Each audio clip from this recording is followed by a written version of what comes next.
Yes, sir, you are audible. I have Stephen, just am I started the. audible to you? Yes, yes, Upinder, you are audible, and I have started the live streaming also.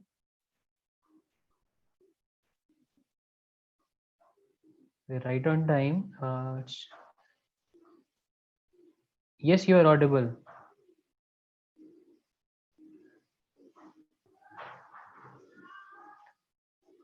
Bhupinder ji, I'll just make you make you the host of the meeting. Fine. Yeah,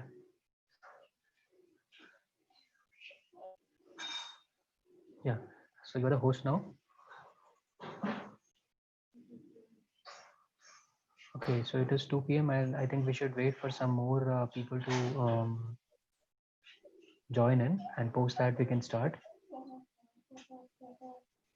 Yeah, yeah, sure, sure.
I just want to thank everyone to join. We are going to start in 2 more minutes. At 2:05, we will start.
Okay, so we will start the session now.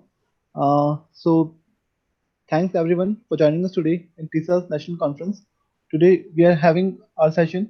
Abhinav, Yeah, can yeah, you start? yeah, sure. Hi, everyone. I hope I am audible. So today we have Shruti and Nishant. I am not okay. Nishant has also joined in. So yeah, so I'm also starting my video. So yeah, so we have a session on how companies or how organization perceive our stammering. So it's an open, moderated session in which you can ask anything with Shruti and Nishant. So just to introduce Shruti and Nishant to all of us. So Nishant, I'm not sure if you have heard about organization called Samta. So Sachin is associated with Samta for very long time, and Samta founder is Ruben, and uh, Nishant is son of Ruben. So and uh, uh, and Nishant is a HR professional working in this industry for very long time. Shruti, she has her background in compensation and benefits, and both of them they have very good experience in HR and HR related policies in organization. So Nishant and Shruti, if you can just unmute yourself and just, I mean, if I have missed something, yeah, please feel free to unmute yourself and share about yourself. So it's a open session where all the participants, as participants, we can ask all of our questions on if I stammer, whether I will be able to find job, or if I want to have a very good hike, how should I mean, negotiate the hike with my organization, right? So over to Shruti and Nishant. Yeah. Hey I will. everyone, sorry, Nisha talk. No, no, go ahead. Sorry. Hi everybody, this is Shruti here. I am a compensation and benefits consultant in the human resources field over the past 6.5 years. I am happy to take any questions that you may have for me today. And Abhinav, thank you so much for including me in this.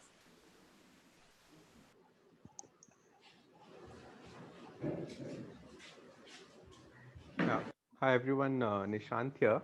Uh, Thank you so much for that introduction, Abhinav.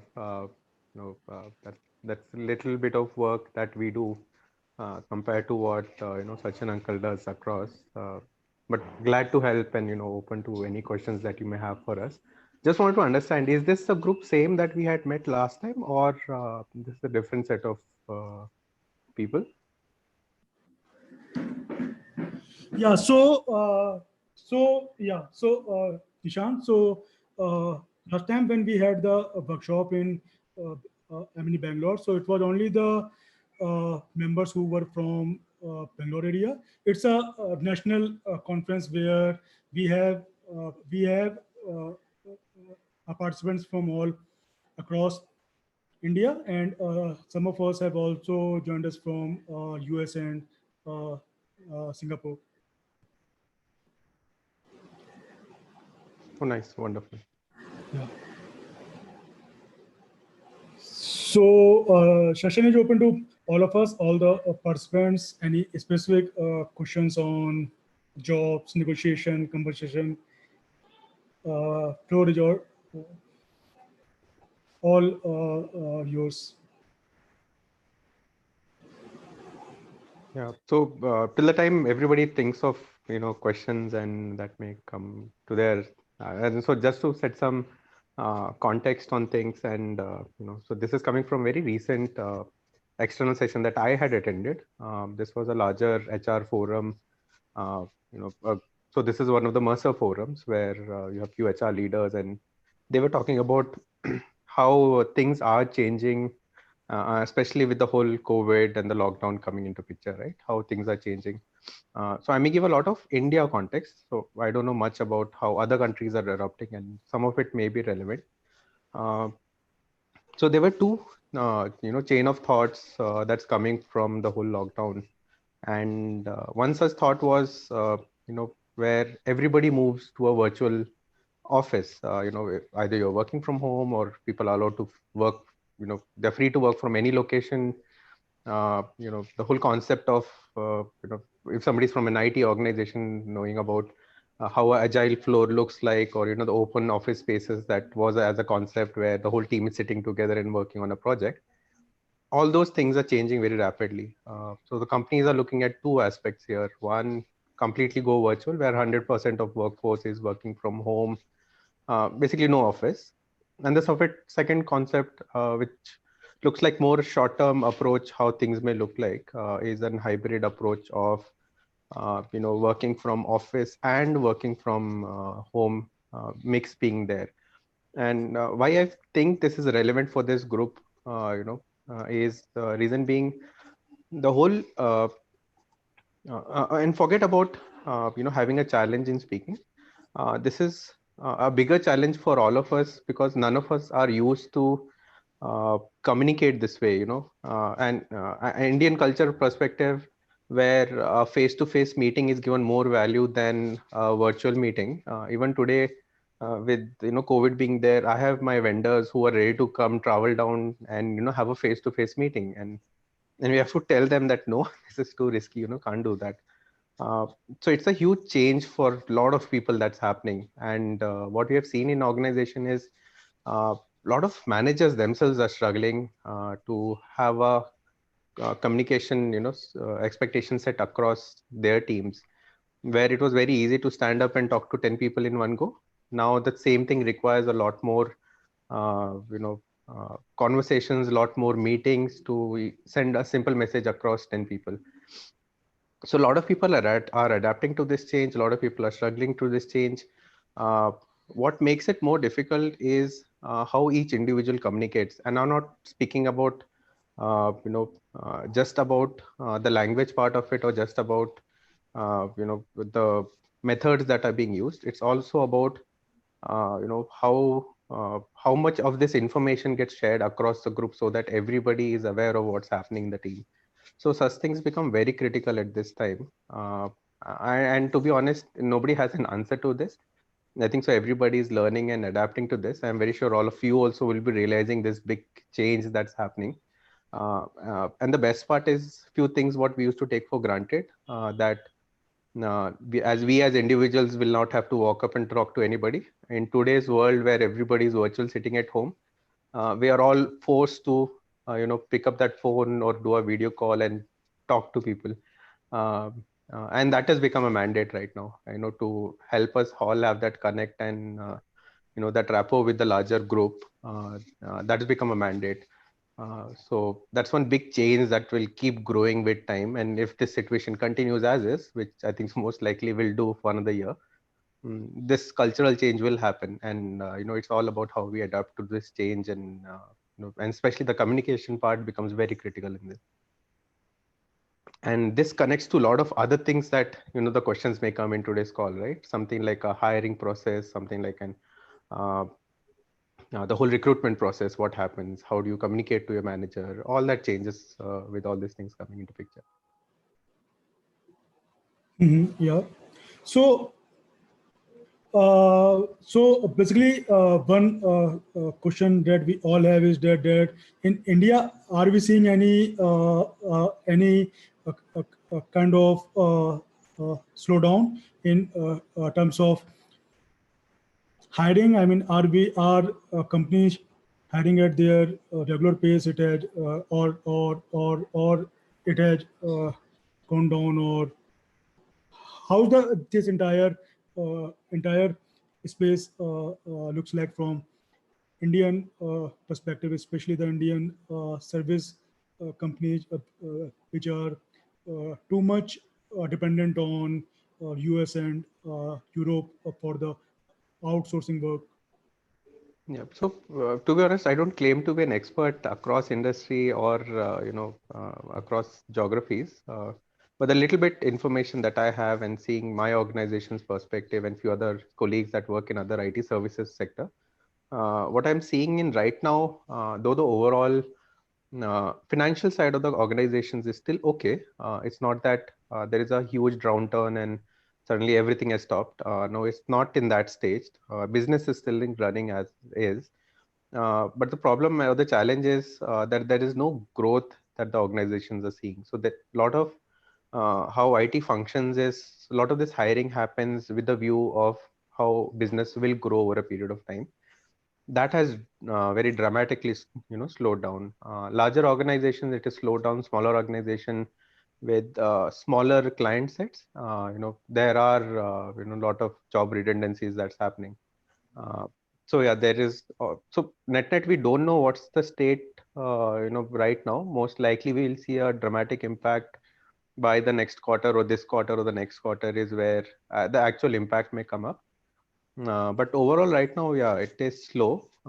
Hiring, to be honest, especially lateral hiring, the generic ones are all put on hold. Though in terms of specific skill set, the niche skill guys or the high skill, the new skill guys in the market, the demand is still there. Those things continue as is. But that mass hiring concept, yeah, that has slowed down dramatically. Okay. But it's all wait and watch for most of the organizations than saying there is a negative growth. Okay.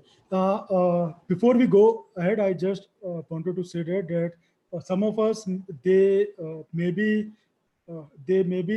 comfortable in Hindi. So I hope that if some of us ask questions in Hindi, we will be able to answer it. Since it's a national, I mean, group. Some of us from north, or some of us from South India and from east. So yeah, so not all of us are very comfortable in English. So I hope, I mean, we will be able to accommodate everyone. Shruti, as per your experience, I mean, how things are over past 6 months, or how do you see that, how the uh, entire market is going to function after, say, COVID ends, or I hope so. I mean, yet will end somewhere in next quarter. We will find some medicine. Yeah. But, So I'll speak about two aspects. One is what's happening with the hiring right now, and second aspect on hikes and promotion. So coming to recruitment, while I agree with what Nishant said, that yes, there has been a slowdown, but then on the other side, few companies are also finding amazing candidates right now. So they know that, candidates are out there looking out for jobs. There are people who unfortunately have been affected by this whole COVID and economic downturn scenario where they have lost jobs. So companies are well aware that they are gem of candidates, which are outside, who might come for not your usual 30%, 40% hike, but then, they are there who are willing to work right now. So companies are targeting such people in a lot of job boards. There are specific things saying that, hey, I've been affected by COVID, I have lost my job. So there has been hiring freeze, but some sectors are doing amazingly well. Retail has taken a hit, obviously, but companies like Amazon, your grocery stores, IT services, which might not have any impact as such from COVID, they are still going ahead and doing their hiring. But what is getting impacted right now is your hikes. So if you're already working and if the company hasn't done too well in this quarter, they are pushing the hikes over to the next quarter. Again, like what Nishant said, it is a wait and watch right now. Everybody who was expecting a bonus in October, maybe, or hike in October, so companies have already given in April, it's done. But the future hikes is on hold, and especially since now is the season where companies are actually deciding, it's all being pushed. Okay. Okay. Those of us who have joined us late. So today we have Shruthi and Nishant uh, uh, with us. They have a very good experience with HR policies and compensation and negotiation. So if you have any questions on how organizations or companies perceive our stamping or our future prospects in terms of jobs or career, feel free to ask the questions, and we can also ask in Hindi. So we will also accommodate questions in Hindi. So yeah, anyone have any questions on or for Shruti and Nishant? Hello, ma'am. Hello. Hello. Yeah, yeah, you are audible. Yeah. Good afternoon, ma'am. Hi. Ma'am मेरा नाम विनीत शर्मा है। Ma'am मेरा question ये है कि जब मेरा पिछली बार मेरा एयर फोर्स का जब मेरा ग्रुप डिस्कशन हुआ था ना, तो मैम वहाँ पे मैं बहुत तेज बोला था, तो उसकी वजह से मैं स्टैमर कर गया था। तो नेक्स्ट टाइम मैम क्या मैं स्लो करके बोल सकता हूँ, मतलब प्रोलोंगेट करके वहाँ पे ग्रुप डिस्कशन में ma'am? Is it okay if I reply in English? Okay, yeah, ma'am. Okay. Then the conversation will go somewhere else if I talk in Hindi. Yes, absolutely. If you think that was the reason why you did not get through in your group discussion, speaking slow always helps. I know it is cutthroat and everybody is trying to cut each other. But then if you do speak slowly and you do have valid points, of course, that would be the best way to go forward. Yeah, okay. Thank you, ma'am. Thank you.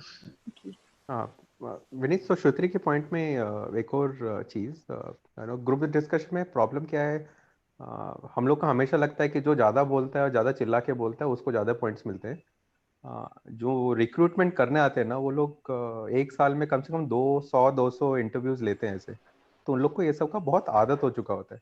तो ऐसे नहीं कि कोई ज़्यादा बोल रहा है, ज़्यादा चिल्ला रहा है, वो ज़्यादा अच्छा काम कर रहा है। हर ऑर्गेनाइजेशन को कुछ पर्टिकुलर टाइप ऑफ कैंडिडेट चाहिए। अगर मैं फ्रेशर हायरिंग कर रहा हूँ तो मैं देखना चाहता हूँ कि कौन कितना क्रिएटिव है, कौन कितना अलग सोच रहा है, जो बोल रहा है वो टॉपिक से कितना रिलेटेड है, कितना वैल्यू ऐड कर सकता है। अगर 10 पॉइंट में से अगर मैं 2 भी बोलूँ और बहुत जेन्युइन और अलग बोलूँ, वो काफ़ी होता है। हाँ, पर उसके बाद डिपेंड करता है आपकी किस्मत में। अगर ग्रुप ज़्यादा ही चिल्ला के रिक्रूटर का दिमाग खराब कर दे और वो बाद में बोलता है कि नहीं कुछ नहीं हो सकता, वो अलग सिनारियो, बट वो ह्यूमन एंगल है पूरा रिक्रूटमेंट में। पर फोकस हमेशा अच्छे क्वालिटी पॉइंट्स और कोशिश करना है कि जो भी बोलेंगे बहुत क्लियरली बोलेंगे और थोड़ा अलग बोलना ग्रुप से। हाँ सर, वही, क्योंकि सर पिछली बार मैं विंग कमांडर के सामने बहुत नर्वस हो गया था, तो उसकी वजह से जो मेरा एयर फोर्स का जो ग्रुप डिस्कशन था वो सर बहुत बेकार हो गया था, बहुत स्टैमर कर गया था सर वहाँ पे मैं। ओके यार, हाँ सर, उसके उसमें तो आई थिंक सो बहुत मल्टीपल टेस्ट है, राइट? हाँ सर, नॉट जीडी तो एक हिस्सा है, पर हाँ हाँ सर, वो किस्मत पे भी होता है। कभी आपका जीडी ग्रुप इतना बेकार होता है कि वो आपको साथ लेके डुबा देता है, पर वो हम सबके साथ हो चुका है, टेंशन नहीं लेना ऐसी चीज में। जी sir, okay sir. Hi ma'am or hi sir. So I'm a college student and my question is, in IT or in CS field, what is more important? Is it coding or is it communication skills? Cause I have also tried for my college internship in one of the companies. The name of the company was C Toto, and I cleared the coding round, but in the interview round they rejected me, and the reason was I have a lack of confidence. So I want to know from both of you that how much role does a coding and communication skill plays in IT or CS field? Thanks. So Shruti was engineer earlier, and she hated to be engineer. So I think she will be able to answer it better. Uh, uh, uh, uh, uh, Followed by Nishant, of course. Yeah. I Uh, was about to say that, Abhinav. okay. Unfortunately, communication skills at least do play an important part, but more and more companies are now realizing, especially if you are upfront in the interview and you say that, hey, I stammer or I stutter, it's something the hiring manager can be prepared when they're asking questions. Because there are two things, right? So if I'm taking your interview and you're stammering, I might think, oh, this person is really nervous. Even though I might feel that communication skills are not important, there are various other things which are important. How you listen, how good you are as a team player, how well you're able to code, like you rightly pointed out. But then if you stammer, I might think, okay, this person is really nervous. He is not prepared for the interview. But if you were to tell me that I stutter and stammer, we know logically that you might have amazing coding skills, and we will give you a chance, but then it's always good to let us know so that communication skills can be kept aside, and you can even bring out saying, I'm really good at coding, I have amazing I listen really well, my vocabulary is really good. There's so many other things. This shouldn't be a factor to hold you back, but please always let the HR know that this is what you're going through so that we are well aware. Oh, okay, ma'am. Yeah. Got it. Just adding on to Shruti's point, in today's world, even companies are changing their hiring processes. Where there was a time in 90s where companies like Enfi used to do mass hiring. Right, they go to a college, do interviews for 300 people, and hire everybody. All that is changing now. The market is more about how technically apt a person is. Where I'm very sure you would have experienced that also, right? Companies will do hackathon in your college and pick up the best coders from there. Yes. So it's just not about speaking. So the technical aspect surely matters, a lot more than the communication. But in the larger context, the first round of interview is just the start of the whole career, right? It's just about cracking that initial bit. But communication does matter a lot, as you grow in the organization. So to clear the first round of interview, like Shruti said, it's very good that you call out, initially only saying that you have this challenge, and so that when the recruiter is making their decision, they're cognizant of this is a problem, and they judge you for other parameters as well. But as you grow in the organization, that communication will become a key part, and improving on how you communicate does matter in the long term.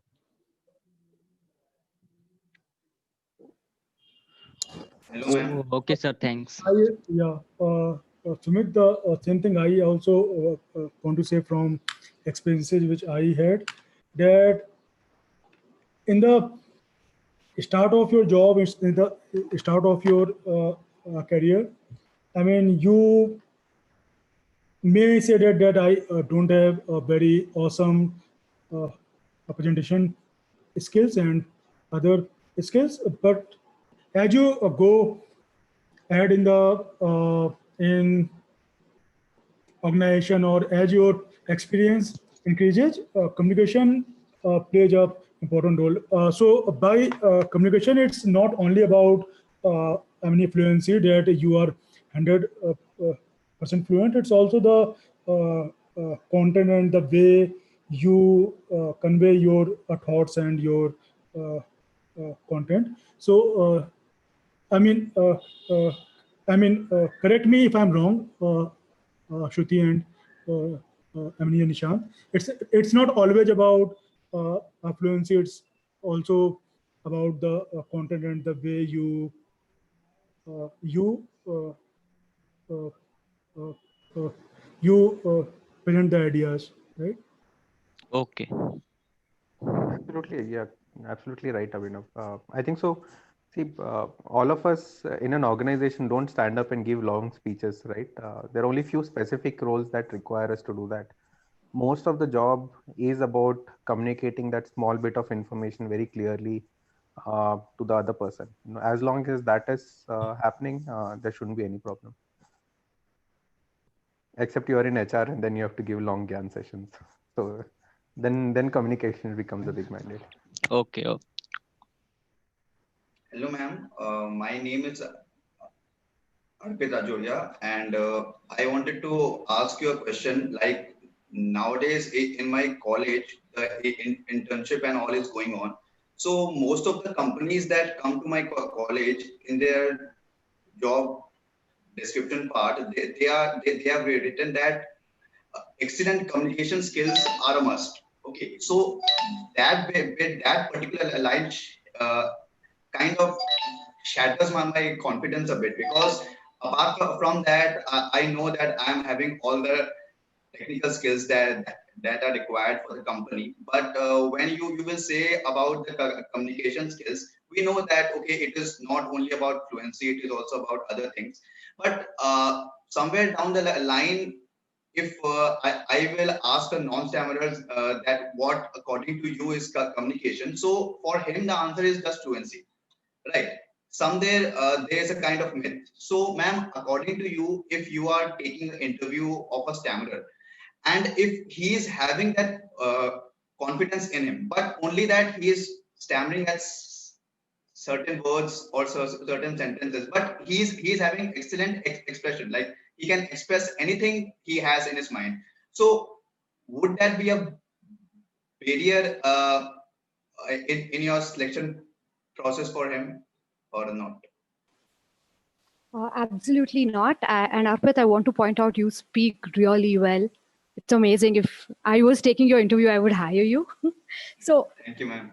I know that job descriptions do say communication skills. It is outdated, to be very honest. It's something they might just put as a template.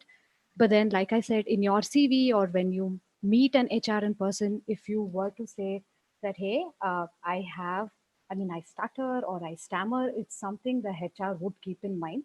So, like you rightly pointed out, communication skills is not equal to fluency. Fluency may just be a very small part in it. Communication skills is so much more. Your listening, how you are as a teammate, how you write emails, how there are various other aspects, right? So no, it is not something which would your candidacy won't be like completely struck off just because you have stammered or anything, especially because you've made it very clear. It is a part of you, right? It is who you are. It's something you're working towards, something you're working to overcome every single day. And you have so many other positive aspects about you. It's something you need to be vocal about and tell it to the HR so that they are aware as well. And now it has become almost a norm and something really amazing to have diversity and inclusion as well. So more HRs are open, more would want to listen to you and judge you on other aspects. Okay, ma'am. And ma'am, I have one more doubt. Can we do it like this? For example, I know that for getting selected in any company, there are two aspects: the technical aspect as well as the communication aspect. So if I know that I lack a bit in the communication aspect, what I can do, I can improve my hold as compared to other candidates in my technical aspect. So maybe, for example, if in the communication aspect, the requirement for the company is 80 upon 100, and I know that my communication due to stammering, it might lie somewhere between 60 or 50. So, and also the technical uh, cutoff for the company is also 80. But I know that if there I can get something about 95 or 90, which is much more than what is required for getting selected. So it may happen that my chances of getting selected in that company might increase. So will that be a consideration for you all if a candidate might do so, like he can improve more on his technical skills if he knows that somewhere down the line he's lacking somewhere to like compensate for that thing? So, like I said, especially in the technical field, what at least the recruiters concentrate on is how good you are in the technical field, especially if you're not communicating much with others, right? So again, like I said, if your technical score is really good, the communication bit can always be addressed. It's something you can be very open about and say that, hey, I'm really good with technical skills. I have everything that is mentioned in your job description. I'm literally perfect for this role. Maybe I stutter, maybe I stammer, but I don't think it's going to impact my job performance in any way. And you can absolutely be proud about it and say that I'm working really hard, to actually overcome it. And you being a part of this forum itself shows that. So just be vocal about it. Tell them people are extremely open, and that shouldn't actually stop you from applying for jobs just because there's a line which says communication skills. Yes, ma'am. Okay, ma'am. Thank you, ma'am. That gave me sheer confidence that from the next time I will not concentrate only on that line, but on Absolutely, the it shouldn't. Yeah. total procedure. Okay, ma'am.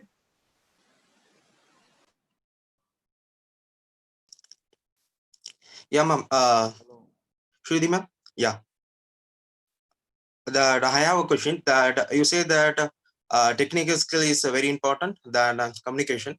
That though I have attended the interview as Shruthi ma'am as an HR, and I got collected in a MNC company. Then though I work for 5 to 6 years, and I want to reach that next position, that is as a team leader. In this position, is communication is act as an important role. Yeah. Do you think in the situation, stammering is an act as a hindrance to me? It would not, it should not, but then again, it's something you must make your team aware about. So, like I said, companies are Ma'am, good. that I Sorry, want to, yeah, yes, sorry, sorry, go on, go on. sorry Yeah. for interruption. That I want to say that leader is the person who want to example for others, yeah, who stay example for others. That though I am a team leader, that I am very difficult to pronounce this kind of words means what that employee think about me, yeah. They thought me about that he is the team leader, but not having that communication skills. So there was an that inferiority complex between me and that. Though the team leader, as a team leader, that guy has not have that enough communication skills, and yeah, he insists other to do the work. Yeah, this was the common scenario that has been taken place in that mind of that employee. Yeah, do you agree with me? It depends. See, sometimes you might perceive that the other person is thinking like that. But then, if you are open, if you're the team leader, if you're open and say that, hey, this is the problem I'm having, but this is something I'm actively working towards, but you're amazing at technical skills, it is all about having open conversations, right? At the end of the day, because most people aren't aware of the issues that you go through. I'm not aware. I have read it on Google. I know that, a person who stammers might be like this. It's because I am aware. Not everybody is. It always helps to have open communication. It's always good to make your teammates know what is happening. And at the end of the day, hey, you're the team leader. You're the one who's giving them their jobs, right? And if you're good with technical skills, I don't think it should be a hindrance. Yeah, ma'am. But according to you, though, that I am good in technical skills, but the thing is, I have to teach that other employee also. Yeah, that in that span of 20, within that 24 hours, I have to train that employee that around 40 to 50 employee. Let be an example that with the stammering, I cannot express my knowledge. That communication is an important skill to express my skills and knowledge to others. Yeah, knowledge to share my knowledge to others. But within the span of time, it was very difficult for me to share my knowledge to the employee. Yeah, in the situation, yeah, I think it is hindrance. I would still say it's not. I don't honestly believe it is, right? Because like I said, you're always compensating. for something else. And again, I feel your communication skills are absolutely perfect. It's just that you probably need to have more confidence and not that inferiority complex, which helps with open communications. It is a slow process, I agree, but then it is something which is doable. Yeah, thank you, ma'am. Yeah. Nishant, you would add anything to it? Yeah, no, I was just about to tell Prakash. So, uh, uh, you know, so to give an example of one of the individuals that I know, and today he heads the internal IT organization in my organization. And that individual is partially blind. Uh, for him to even read emails is a big challenge. But today he handles a team of almost 150 people. Can you say everything is perfect for him? No, not really, right? He has his own struggles. Where a normal person would take 5 minutes to even read an email, he'll take half an hour. But what we all really value about him is, at the end of the day, if I have a problem, he will have 10 different solutions to that. That's the value add that he brings to table. Uh, and that's for each one of us, right? Today, I may have everything going for me, but what I bring to the table or a conversation is what I'll be valued for. It can be my technical skills, but as a personality, I may be the most irritating person for the team. But at the end of the day, if I bring that value add to the team, my team will still be okay about it. And I'm very sure you would have worked with a lot of managers till now, and I can guarantee that all of them were not great communicators, right? It's all about those few things that you would have picked up from each of those individuals that really made them different. Few of them were very good technically, few of them were very good how they managed their clients, or how they managed pressure situations. There were managers who would have lost the plot and gone completely mental on the whole team when something pressure came, right? Versus a manager who kept calm and managed things. So it all depends on what you bring to the table that you will be known for, than those few other bits that are there, which may not go down very well with the team. So focus on your strengths that way. It does help if you improve on communication and other aspects. You should always aim for that, but that's not something that will uh, you know kill your growth or completely stop your growth just because of that one reason. Yes, sir. Nishant, sir, I have a question that you can't expect that sympathy and empathy in a MNC company. Are you agree with me? Can't generalize, Prakash. It's not that as a 2 lakh strong organization, everybody behaves and works very similarly.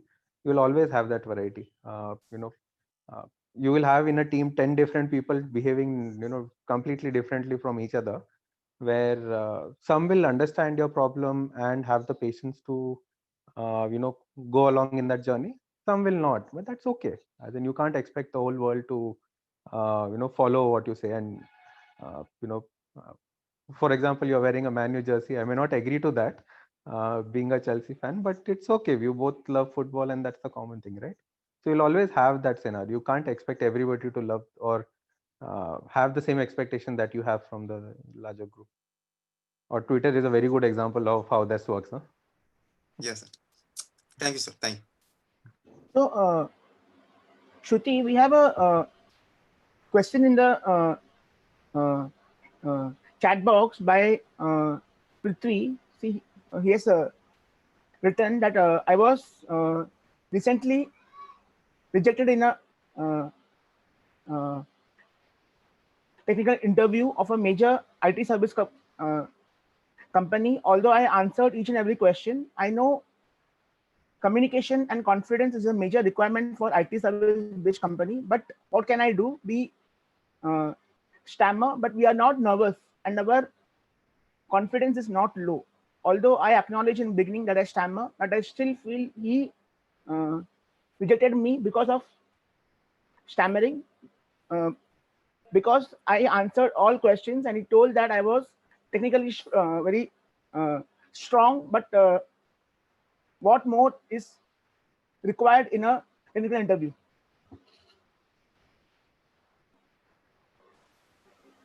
So again, like I was saying in the beginning, there are two aspects, right? So if I was the person who was taking your interview and you are technically very strong, it could be that there are a few checkpoints I look at, and trust me, it might not even have been stammering to begin with, especially if you have come forward and said that you have a stammering issue. Uh, there are various checklists which a HR goes through to see if you are well fit for the job. And if they have honestly rejected you because of stammering, you don't even have to work there to begin with. So if you are upright, if you're upfront and you have told them that I do have a stammering issue, there is always a concession which is made. And if this person does, check all the boxes which we have in our interview, which we have in our checklist, then yes, you will definitely get selected. But I don't think you were rejected only because of stammering here. Prithvi, hope your question is answered. I think so. Abhinav used to take interviews, right? Abhinav, if I remember this right. Yeah. So I'm just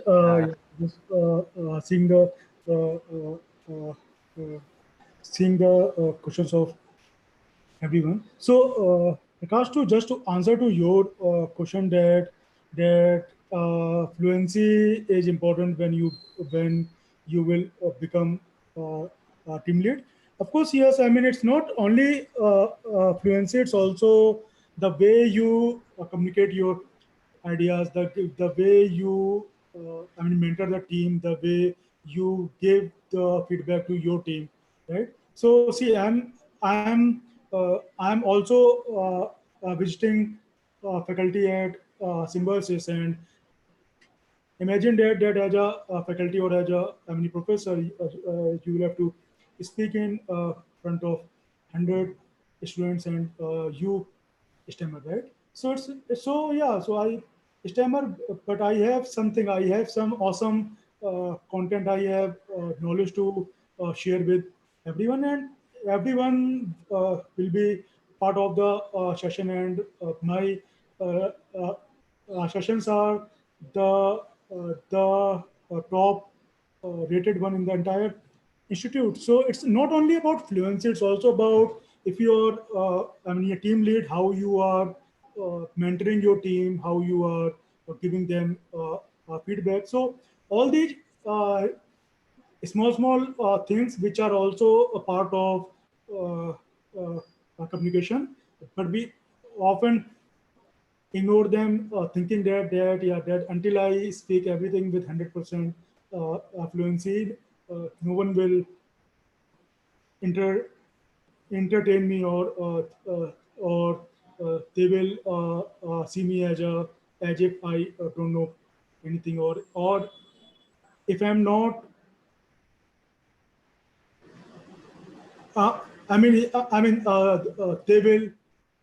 They will basically look down at me.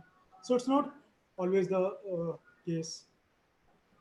And in any interviews, yeah, forget about standing or not standing. Companies always want to hire awesome talent, using which they will be able to, grow. They will be able to innovate. So standing is just one part of it, as well. My experience. Now I am on the other side of the table where I take interviews.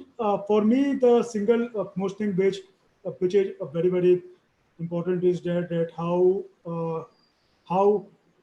innovative you are to come up with new solutions, how you can solve the challenges or the problems which I have as a organization or as a company. Yeah. So, can we take the next question by Alok Gupta? Alok, you can ask. Yes, Yes, yes. yes, Alok.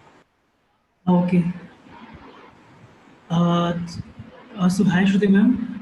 So I am a PhD student, and means after my PhD, most probably I will be teaching the college students. So there is two questions like how how challenging can it be, and how to tackle the interview for the teaching positions, because people will ask that means the communication is the most important for a teaching position. So how to tackle such hard questions? Thank you.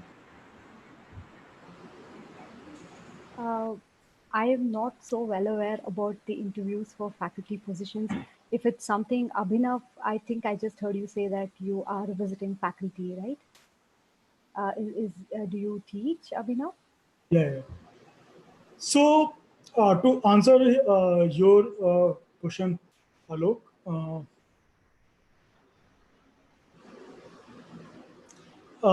thing is that everyone want to learn from something who knows something. So, I mean, you stammer. I mean, yeah, you know, and everyone who will take your interview, they will also know it. The thing which you have to portray while giving the interviews for the faculty position, that you have authority on your subject, you know your subject well, and you always simplify things, you always come up with the innovative ways or some ideas in which you will be able to explain your students better. I mean, we all have seen our professors in college, right? I mean, they are fluent. I mean, they have so many, I mean, yeah, degrees, but uh, they are not able to simplify the content so that average student will always be will also be able to learn it. So if you are able to portray that, yeah, I have, I mean, PhD, I mean, yeah, it's good. I stammer. It's not, it's something which is not in, uh, I mean, in my hand, but I have authority on my subject, and I will be able to simplify things for students so that they will be able to understand and learn better. I think if you go with all these points, it should not be hard. I mean, everyone wants to hire faculties, I mean, who have authority on the subject. Yeah, yeah. So I'll just add to that from my experience. See, everybody will have some weakness, right? So I'll give my own example where I moved from a BOHR or HR generalist role to the larger group. HR generalist means who manages end-to-end work, right? In terms of hiring, recruitment, to even, so they are the face of all the employees. So any problem employees has, they are the face. I moved from that role to managing comp and ben. So when I was moving to a benefits role, and I was going through the same interview process, the challenge for me was how to convince a comp and ben leader that I can do a good job there with absolutely no background. And I'm one of those person who didn't really like maths, right? So the whole challenge was, so what I did was, I had to put down that story for them. And obviously my leader, later on she told me all this. She had apprehensions, right? Somebody who has not done this before, had no exposure to comp and ben. How will they manage? And we're expected to lead a team and all that. Uh, so the story that I built, or what I portrayed or tried to highlight in my experience was, I did not give the whole gyan from my childhood, what I did to my education, all that. It didn't matter for that person. What mattered was, in my present role, have I encountered this problem somewhere? So I gave examples of comp related initiatives that I have taken within the team, how each comp decisions are taken within the team, where I took key role or played a key role in that. So connecting this back to your example, it's not that people who are interviewing will not have that apprehensions about it. You need to put down a story, or you need to showcase it to them that yes, you have this challenge, but give them examples of how you have overcome this, or how you have you can give examples of how you've addressed a smaller gathering, give examples of some coaching sessions you would have done, or as simple examples of you doing tuitions at home for other students at home. What it does is it tells them that, okay, we have examples of this person managing this very well in a smaller group or a larger group, whatever, apart from that. So it's not that first time they're going to experiment within their set of students. So that helps them calm their apprehension. And, obviously, like Abhinav said, the more, then from there on, it's about your capabilities and, the technical abilities that you will bring. So you need to put in that effort to build your story on how you want to answer this question. And the more prepared you are, the better it is during an interview of this first thing. So can we So- take the yeah, Abhinav sir. I think, many have raised their hands, so I think we can take some So questions. yeah, so we all Can we can, have the next question by Afzal Khan? हाँ जी sir,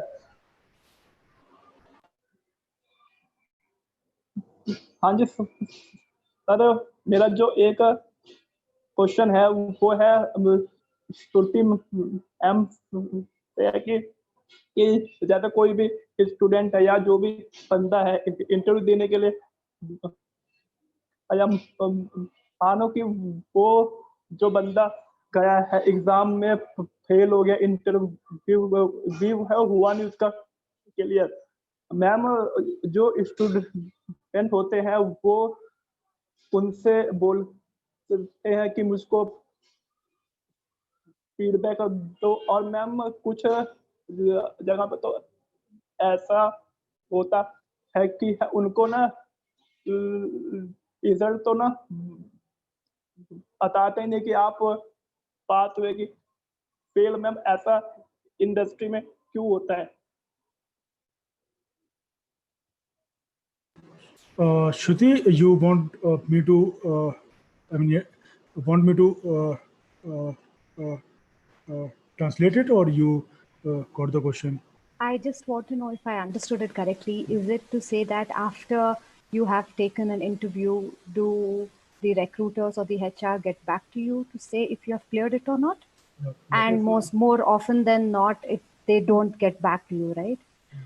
It's unfortunately a standard in our industry where I have gone through it personally. I was recently going through a job hunt myself where I thought I'd done really well. I gave a lot of presentations, but be it the number of candidates or it's something, it's an issue which has been raised, which we HRs have to look at internally, especially because we know how much effort you guys are putting, right? And to not hear back is not right, but then I don't know if I'm answering your question correctly. Okay, ma'am. Yeah, but yes, I have experienced it myself, so I understand.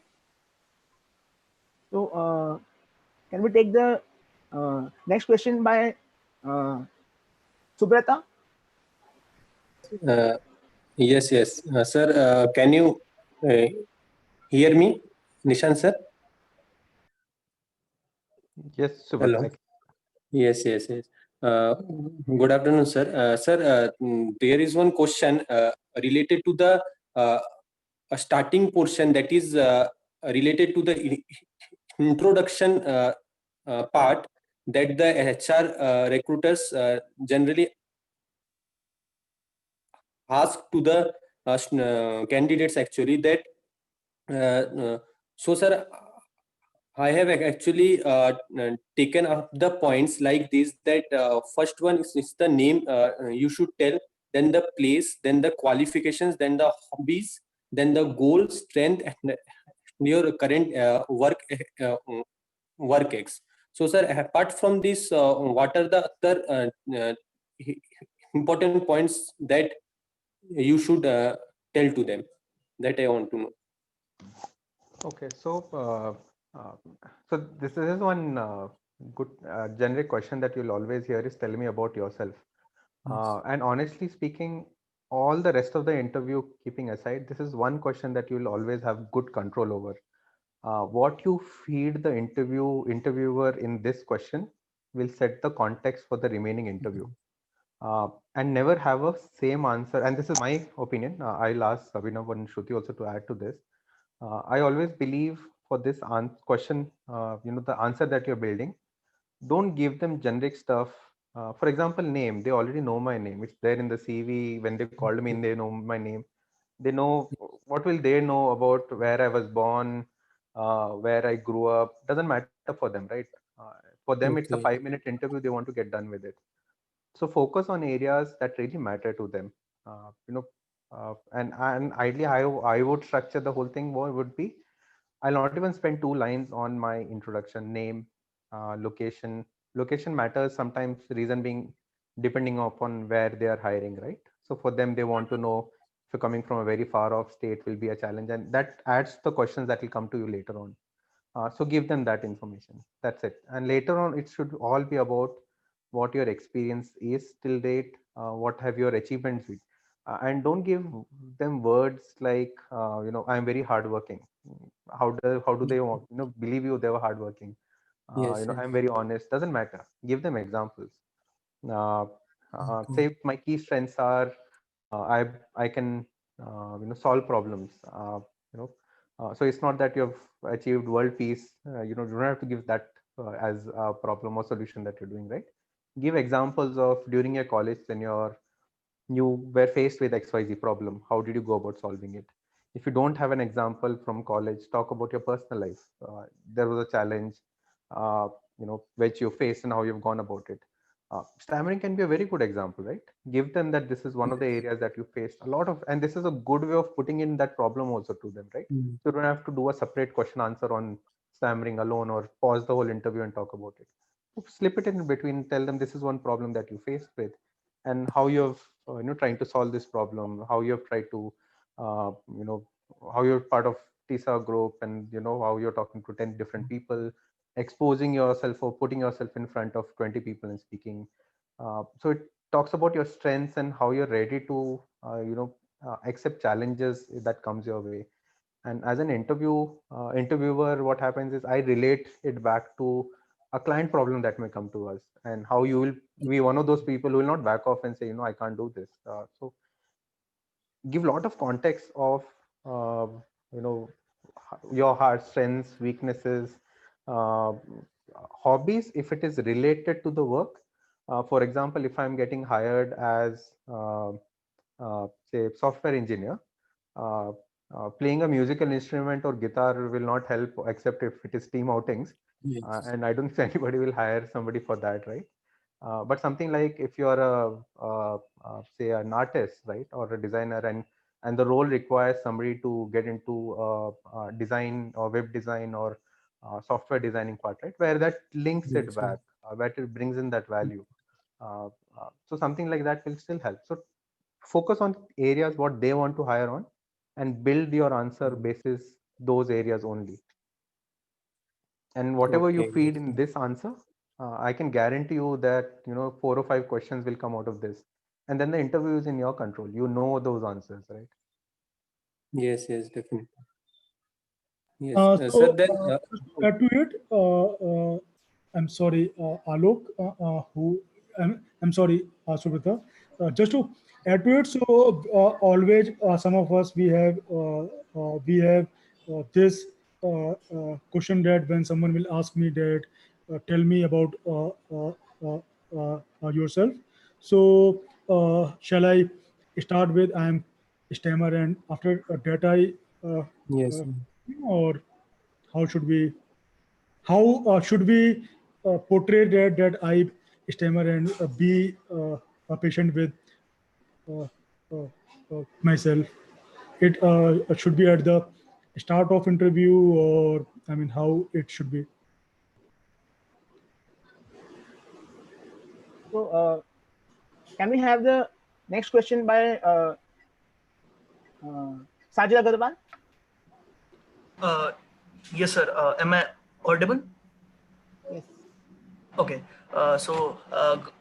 Good afternoon, ma'am. Good afternoon, sir. I'm Sajal Agrawal. I'm currently a fourth year student in from computer science branch. So I am giving interviews in different companies from like past 2 months. I am selected in mostly like all of the companies in the technical round, but I have rejected mostly in the managerial round. So basically, in managerial round, whenever I stammer, they thought that I'm not in a, I'm not a confident guy, and I got nervous on these type of questions. So how to handle that kind of questions in managerial round, because that is the last round, and I have rejected in most of the companies on that round. So Sajal, if I may ask you, during the managerial round, have you ever made it clear or have you said that you stammer? No, ma'am. It's always good to tell that so that we as HRs, as recruiters are aware. But that's only one part, because then again, the questions, right? It is always good to practice. There are these most common questions. Just Google HR round interviews. It's something I do as well. Just go and Google what are the most common. Why are you? What are you looking for in the job? What makes you a good team player? Again, connecting back to what Nishant said, to show them that you are apt for this role, right? So there are a set of common questions which every HR asks, but then it's always good to kind of tell them that I stammer, I may take time, but hey, here are my strengths, because this is something I've read, so I don't know, but I have read that people who stammer have amazing vocabulary. They have extremely good listening skills. So these are your plus points, right? So one, what you can do is say that you stammer. Second, tell your strengths. Third, practice. There are common interview questions which is always asked in the HR round. Practice those questions. Practice it with somebody whom you know. Practice it in front of a mirror. It's always good to be well versed, because along with tech, unfortunately, yes, they do look at communication skills. They do look at, but there is nothing stopping you from being absolutely prepared, right? So, and once we do know that there is a stammering problem, yes, we do become more patient. We do know, hey, it's not just the nerves. Everybody is nervous in an interview, stammering or not stammering. It is always there, but it's good that we are aware. So don't hesitate to say that. So we can take the next question by Arpit Majoria.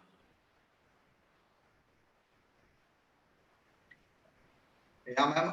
Actually, I wanted to ask one more question. Ma'am, as you know that stammering is really secretive. Like it is, some days I feel the confidence, I feel that, okay, I won't stammer. And some day it is like a hell of a stammering.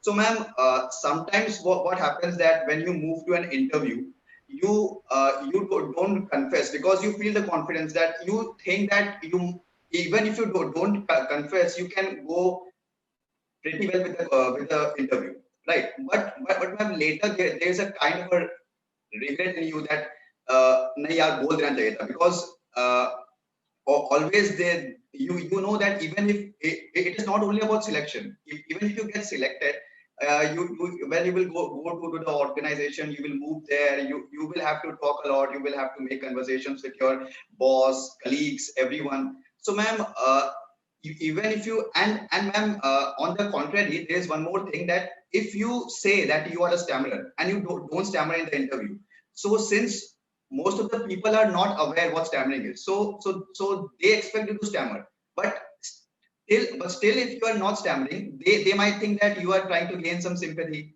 from the HR. So ma'am, is it a good idea that always you should go and confess, or sometimes you can just refrain yourself from confessing that? There is absolutely no harm in telling. It is not a drawback or anything, right? Something which companies are absolutely big on these days is diversity and inclusion. There are conversations going around to include more brilliant candidates and not just not include them because of maybe some perceived drawbacks, right?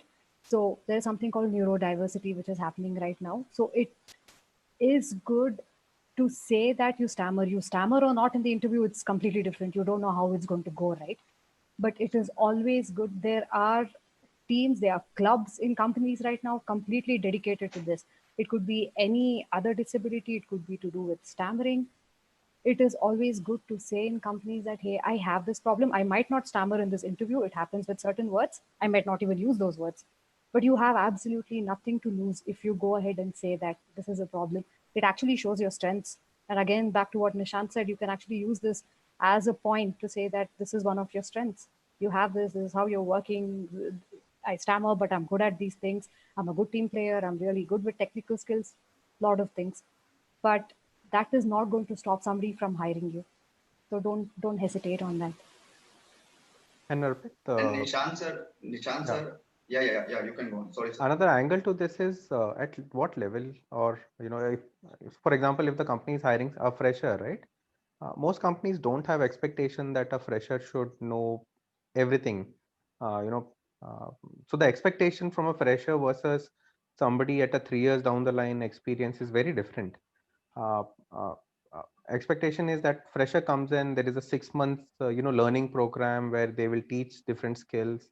There will be a soft skill program as well in most companies, right? Companies like Infi and all are known to have 6-8 months long program. Most of the IT services have that.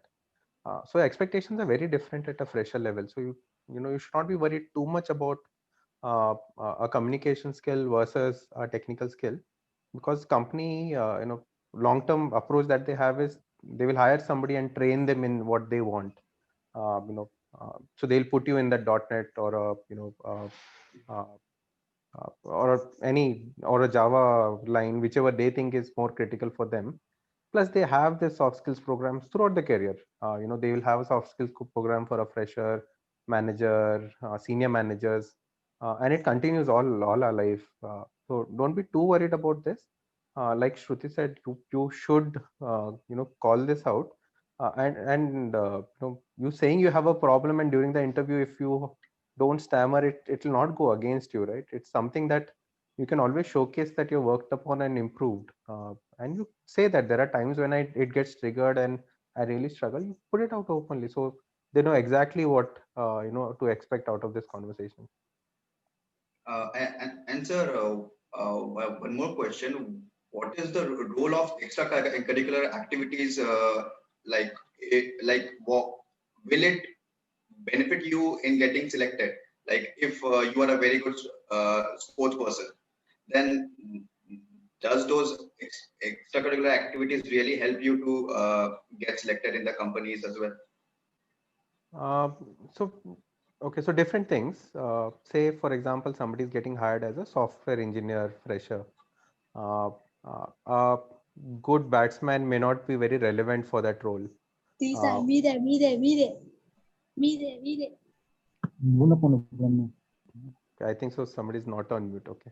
Yeah. So that may not be very relevant to a software engineer, but you can turn it around and put it in a way where you talk about how you are good at as a team player, how you have overcome some challenges where you were playing sports. It's all about relating what I have done to the role that I'm getting in. So it's always very important that you just don't talk about that you're a good batsman. You should talk about what challenges you faced as a batsman and how you overcame those, or you talk about how successful you were in as a batsman, what all areas you improved upon, how you worked with the team, organized events, etc. Another example like I gave, right? Me being a good singer may not be very relevant to uh, uh, something that I may be designing a web page. So I may not really add that, but being a somebody who paints or draws may be very relevant to something when I'm designing a web page. Uh, so you should try to bring in that value add that you're getting to the role, than focus on what you have done, right? Okay, sir. Thank you, sir. Thank you, So, ma'am. can we take the next question by Kushal Batabyal? Kushal, can you? Yeah, hi. Am I audible? Yes, Kushal. Yeah. Hi, everyone. Like I honestly, I had a bit of a severe stammer. I still do stammer severely. But previously, I was not really bothered about it. I had extremely supportive environment. But for the past 3 years, I've joined the government. I'm with the state civil services. And now I'm starting to feel threatened. because we have to deal with, ordinary public villagers, large crowd meeting, and then higher up the hierarchy. Say, like, I can't be a district magistrate and stammer so severely. Like, that is really, it's actually starting to bother me now, for the first time, I guess, in my life. So, like, if the host can shed their perspective on this. So, Shruti, would you answer his question? Answer Kushal's query? I believe it's not something you can do to go and change the perception of everybody, right?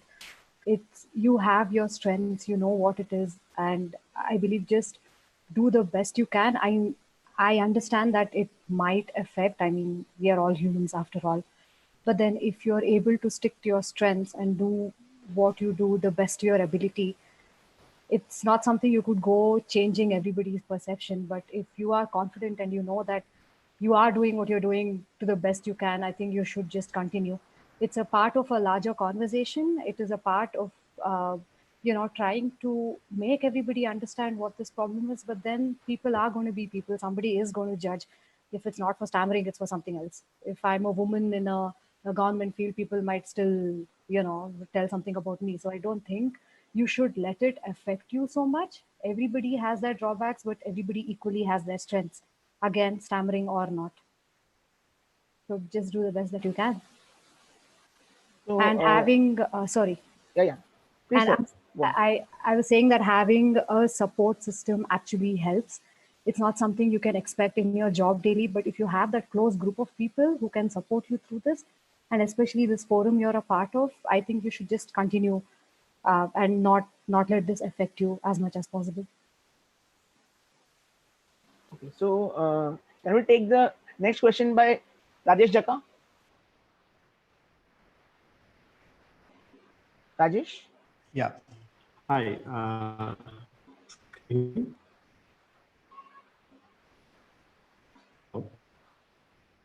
Yeah, Rajesh, you are Hello, can you hear me? audible. Yeah. Please go on. Okay. Yeah. Yes. Hello. Yes, Rajesh.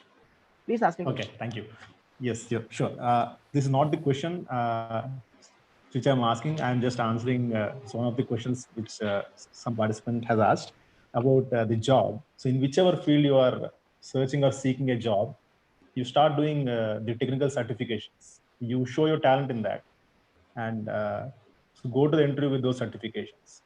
As you have Hackerath, you have some hackathons. So try to participate in that. If this is for the people who say that because of my stammering I'm unable to get job. Okay, then if you have knowledge, then so nobody is going to stop you from getting a job.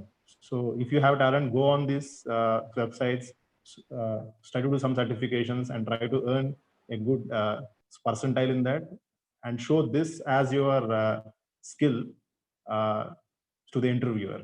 And for sure, no one will actually stop you from getting a job. And so myself, so with my personal experience, when I came out of my engineering, so we had a big recession in 2007, 2008. At the time, we don't have jobs at all. So at that time, what I did, I approached the businesses outside by taking a laptop, and then I found some businesses who don't have websites. I went to them, so I requested them, and I got a chance to create websites for them for free. And this I shown as one of my skill to get one of the jobs at that time. So likewise, you have n number of opportunities outside to prove your skills. So try to represent in any ways. And apart from that, so many HR policies in all the multinational companies do have this policy stating that stammering is not considered as one of the criteria to not to select a candidate. So try to opt for such companies. And yeah, and so personally, so far I have done more than 500 plus interviews in my company. So whenever I actually select people, So I don't consider any of the communication skills. So first is the technical skills. So and then comes the communication skills. Apart from that, and someone asked a question on a stammerer being a trainer. So so when I was studying my engineering, I have one of my faculty who stammers. He used to actually deliver the classic content or the concepts. So every student used to like him. So we never had any issues. Apart from that, even in my company, I train people. In fact, I am one of the training head for the people. Within my company. So nowhere I felt like people will look faults in you. And if you come to, so recently I came to know that the person who has actually created Java, so Java programming language, James Gosling, even he stammers, right? So try to take this example whenever, if you're not getting selected in any technical round of an software company. So James Gosling, he himself stammers, but still, so his created Java programming language usually drives most of the great applications nowadays. So try to use this kind of things. Yeah, and in IT field, I personally know people who earn more than 50 lakhs, 60 lakhs package. Yes. So, these kind of things still prove that stammering is not the only thing which will be, stammering is not going to be a big hurdle. So try to explore more opportunities. Yeah. Okay, Rajesh, thank you. Can we Thanks. take two more quick questions? First by Prakash. We have been waiting for long. Yeah. Shruthi ma'am. Yeah, Prakash. Yeah, ma'am. Being HR, you very well know that first impression is the best impression. Yeah, there is no for first impression again. That while I am attending the interview, I am telling that I am a stammer. Whether it create a negative impression. First of all, you have a lot of chances to create a lot of impressions. I honestly don't believe first impression, especially in this day and age. A lot of impression, but first impression act as an important role in it. Yeah. Yeah. Not exactly. From personal experience, at least, no. Me being on the other side, having given interviews where I have been absolutely nervous, but if I can show my strengths during the interview and see at the end of the day, we see if you fit the role or no. First impression is honestly secondary. And saying that you stammer is not going to change that impression for us, right? So we actually know how to kind of fine tune the interview after that. Because, like I said, we always have these checklists. We see how well you would fit in the team, whether you have the skills which is required in the JD. What are your strengths? Do your strengths play up to what I am looking for? Are you a good coder? There are various things. And first impressions and again, stammering doesn't matter at all. Yeah, ma'am. That I have another question. That shall I mention in the resume that I am a stammerer, so that it is easy for the mutual understanding. Yeah. Absolutely. That. Yeah. Absolutely. That. Yeah. For example, that if I have mentioned that in the resume that I am a stammerer, if the HR need means he or she will call me. Yeah. Is right. That he don't need means that I have saved my time and money. Are you agree with me? Right, I stammer and I am an amazingly good coder. Be proud about it. Put it down in your resume. And I don't think it'll impede, it is not going to stop anybody from calling you for an interview, but it's out there and it's always good to know. Yeah, thank you. Yeah. So can we have the last question by Subrat? Yes, sir. Yes, sir. I have two more questions. That is, first one is that, sir, does the vocabulary while speaking fetch you the more marks as compared to the person who is actually speaking less vocabulary? Is it true, or that actually does not matter at all? Okay, so in context, if you're getting interviewed for a newspaper or a journal, then yeah, maybe vocabulary matters. But if you're getting hired for as a software engineer, as long as you're able to put across your thoughts, it's good enough. High vocabulary, it's what guarantees that what words you use the other person understands, right? At the end of the day, it's all about me communicating my thought to the other person. And big words may look good, but Yes. it's very important that eh, your thoughts should come across very clearly. As long as No, that is sir. happening, it's Actually, good sir, what is the thing that I have actually observed, that if the candidate is actually using the very good words, very rare words, then the statement are actually more powerful. So, sir, is that correct? More? Yeah, but even I should understand those words, right? What if I don't understand and I get confused on what you're trying to speak, right? So Okay. it's all about balancing it out.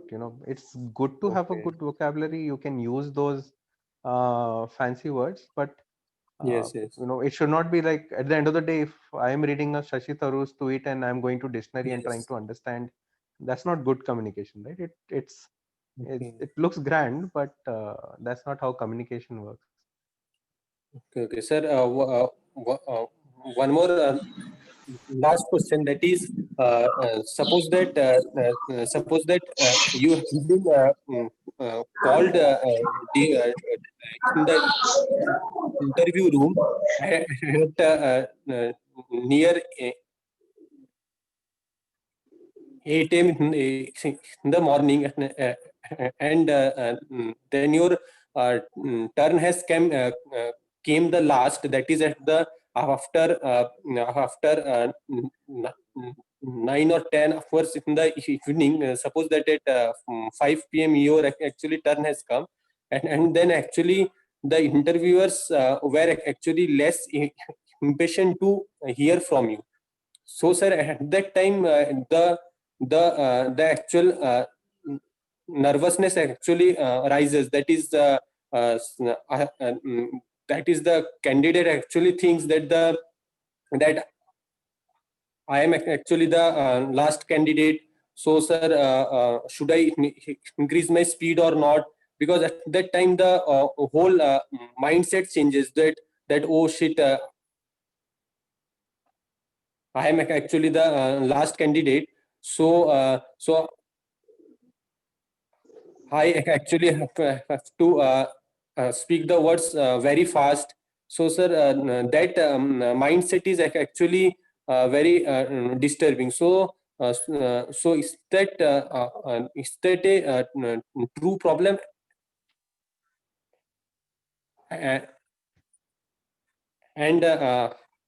how we can actually cope that problem? That what are the steps we should follow to stay calm? That is, last हुआ तो क्या हुआ, तब भी मतलब काम में ही बात करना है, ये क्वेश्चन है last.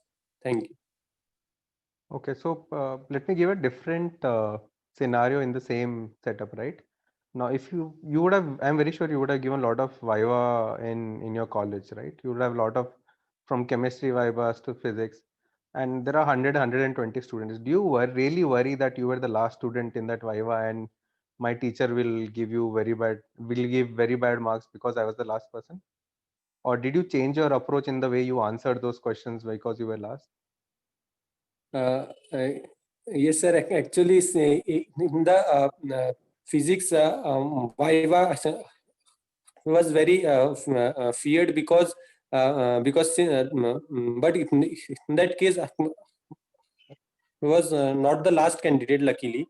But there it was feared because of stammering, not but that was the last candidate, but actually in one job interview, that is in one government PSU, was actually the last candidate, and then was actually started stammering a lot from the start point. Then one panelist actually start dominating me, and then he passed one comment, बाप रे ये तो यार last candidate है, अब तो मतलब बहुत 5 घंटा लग जाएगा, चलो चलो बोलो बोलो. तो sir that actually changed my mindset. So sir वो कभी कभार मतलब एक टेंशन लगता है. ओके, सो दूसरा एंगल ये है इसका कि you know there are few things you can control, there are few things you can't control. What time you get the interview, when you get the interview, how proficient that interviewers are, you can't control at all. What you can control are few aspects, right? Whether you are the first or the last, there are few things you can control. My recommendation or my personal opinion is I will focus on those areas. If you have an interview who doesn't consider or is insensitive to challenge like stammering, then it's his problem. You can't do anything. Whether you were first person or last person, that guy commenting that time will still go ahead and comment when you are doing the first round, right?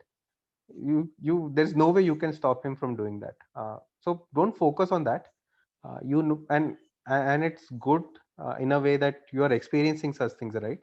Because I'm very sure in life also, you forget interviews, in normal life also you will face a lot of such people who are insensitive to such things and will make such comments. And the logic being, even they don't understand the problem or challenges that you face. But you should always think of some answers that you have to give in such scenario, and not to be an over smart and give a retort in such scenarios. You can always talk about this being a problem and how you overcome it, and turn it into a joke if you want. Talk about how maybe you have spent another 5 hours with somebody else on a similar interview and said, sir, आपके लिए तो मैं 5 घंटे में खत्म कर दूंगा, पिछले वाले ने तो 10 घंटे लिए थे. So you can always turn it around, right? And people like that. People like that as a fact that you know your problem and you're ready to face it and resolve it. So that's always appreciated in people. And the best part is that question is coming, so you can be prepared for it. Unknown problems is a very dangerous thing in an interview. But these things that you can get this one, so prepare for it. But to be honest, you will always, as in, forget about stammering as a problem. Even in a normal interview, there are interviews who will comment about hairstyles. People comment about weight problems. It can go anywhere. I had one interview during my college round saying that, and I was struggling to answer few of those questions. He gave me some weird questions on Arunachal Pradesh ka governor kaun hai. I'm like, who knows? And he's like, kya tum, and in my CV, I had written about sports. He's like, kya tum kabaddi wabaddi khelte rahoge, ye sab padhai nahi karoge. And so they do that and they put you under stress. But you can't control that. That was a bad interview, so Exactly. move on to the next one. Yeah. Yes. Great. So thank you so much, Shruthi and Nishant, taking out some time on Sunday afternoon. I mean, it's not, I mean, I really appreciate that. And you have answered approximately all the questions of all the participants. I know that we still have some questions left, but I will also have to see that we are not. We are not uh, uh, uh, crossing the time. Maybe if some of the participants, if they have some questions, yeah, then we may have some another session sometime next month or so. Yeah. Great. So thank you so much. Thank you so much for helping us out and for answering all the questions of participants. Okay. Thank you so much for having us, Abhinav. It was really great. Thank you so much. Thank you. Yeah, thank you so much. It's always fun to interact with all of you and learn from these experiences. So it's good learning for us as well. Yeah. Sure. Yeah. So over to Nikhil and other host and. Mandar ये जो Tata Motors का अभी जो Do we have Okay, hello. Sorry, I have muted all people because of like the sound is coming. So apologies for that. Okay, so do we, Nikhil, you can continue. Nikhil. yes, sir, Bopi? Do we have Rahul with us? Rahul, Yes, yes, yes, yes. Rahul. So you can I'm there. take over the session. I think. Do we have some PPT to share? I'm sorry. Do you have PPT to share? Yeah, yeah. Yes, Yeah. yes, yes, yes. I do. So I think Bhupender can make you the co-host. Okay. Okay, fine, fine. I'm making you the co-host. Let me check, Rahul. Rahul Hirani. Yeah. Okay, fine, fine. I'm just got you. I'm making you a co-host.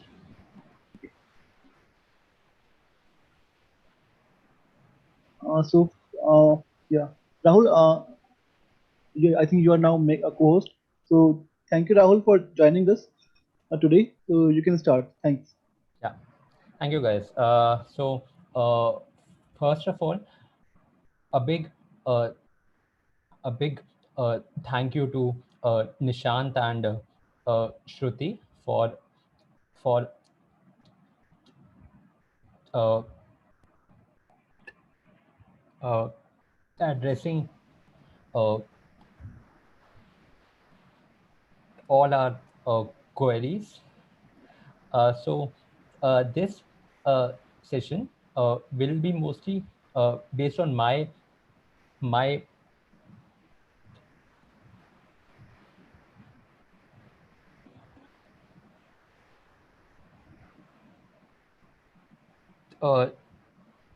uh, journey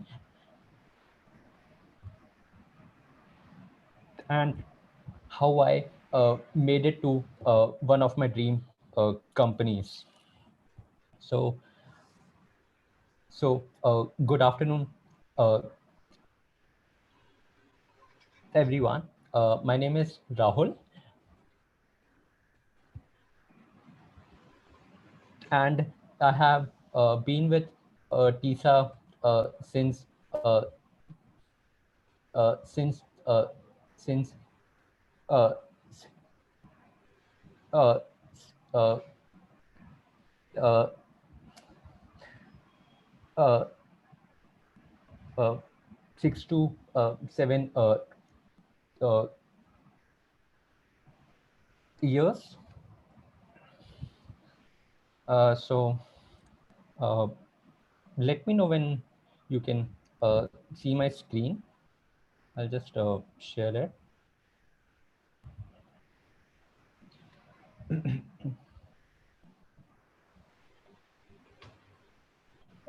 Yes, Rahul, we can see your screen. Okay, thank you. This will be more of an uh, uh, open session.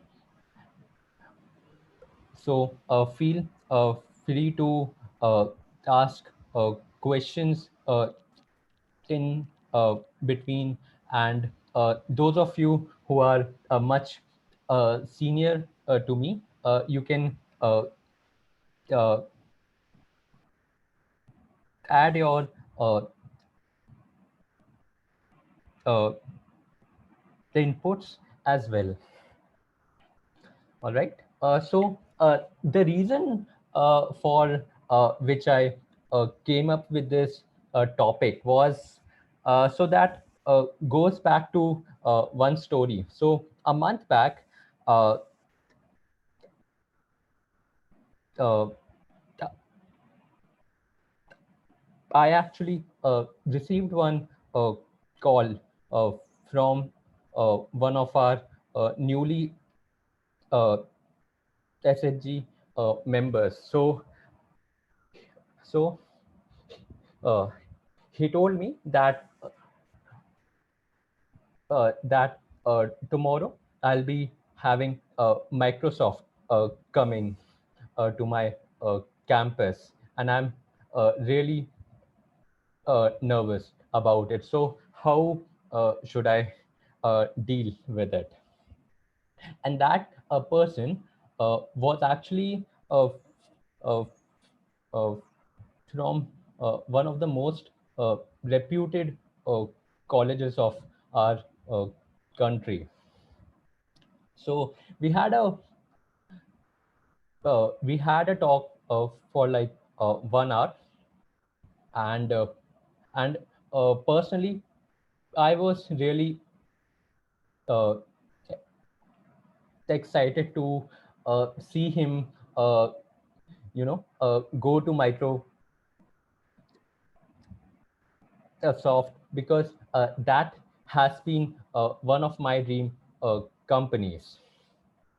So next day, I called him up to just to see that what happened, and what he told me that really shook me seriously. So he told me that he didn't appear, and the reason was that he was so scared to go that he uh, dropped his uh,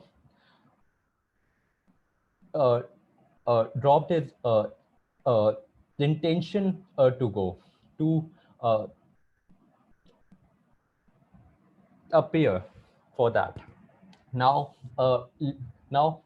let me tell you about my journey a bit, and why I was so much shocked. So I have an experience of 4 uh, uh, uh, years within the IT, and I have been through 30 plus interviews, and I have been through interviews where I did not stammer, not even on one word, and also where I was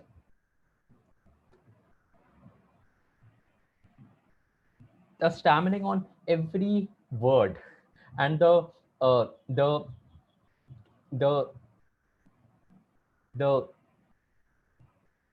uh, interviewer told me that you can write it down, and you don't need to speak. And also, uh, so when I was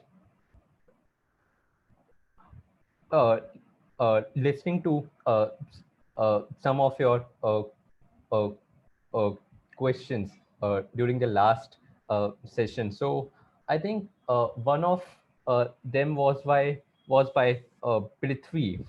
He said that he usually clears all the technicals, but he gets stuck in the managerial one. So I have personally faced it a lot, where I do feel that uh, that the hiring managers are a bit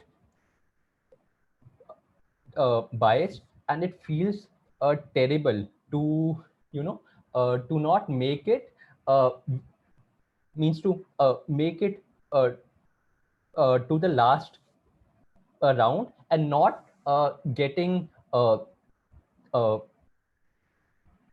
oh sorry offer then. So uh, I'm going to be uh, covering uh, all of that, and how I dealt with that. So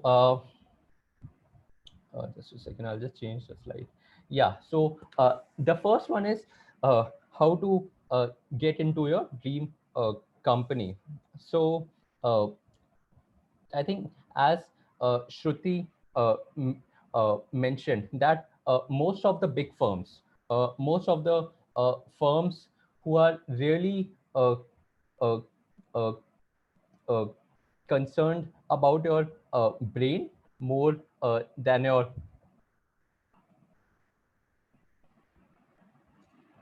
speech. They will really focus on your coding skills, on what you can offer them.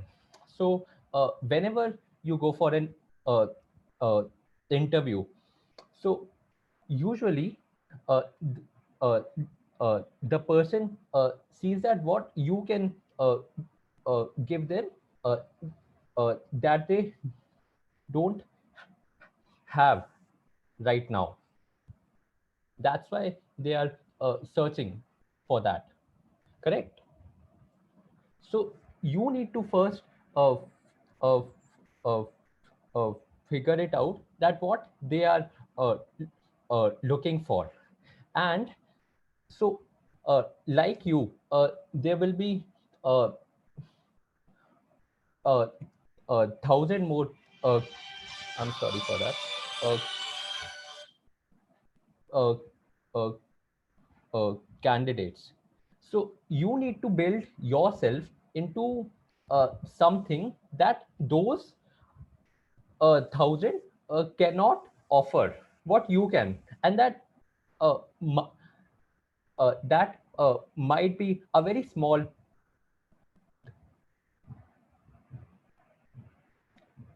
thing, not not as huge as building a building a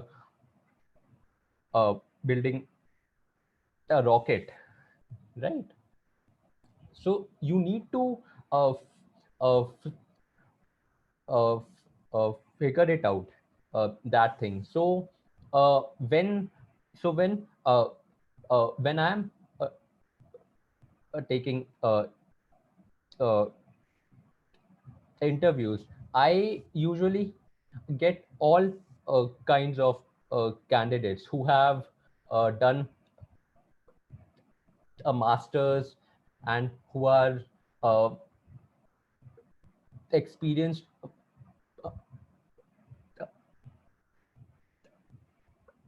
more than me.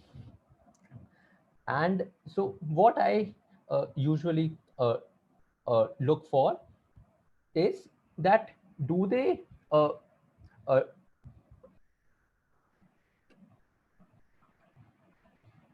uh, fit on the uh, mentioned uh, mentioned uh, mentioned mentioned uh, criteria. And so see, usually when you are uh, going for the uh, coding jobs, no one really bothers about how do you speak, but we do bother about how uh, quickly you can think and build the code, or how quickly you can build the solutions to whatever I am giving you. And your answer won't won't matter to me, but how you do that, your thinking, that actually matters the most. And I would also like to highlight Abhinav.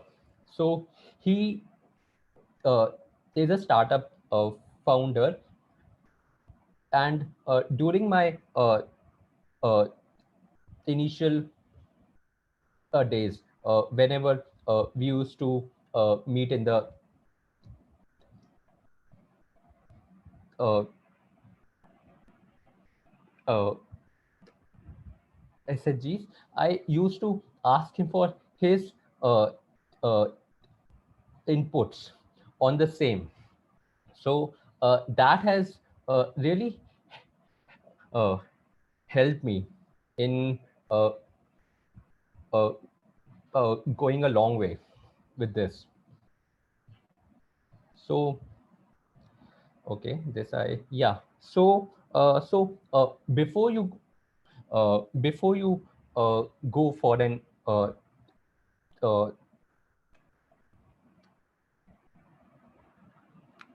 interview, what you need to make sure is how well do you know yourself first. And I'm not talking about your weaknesses or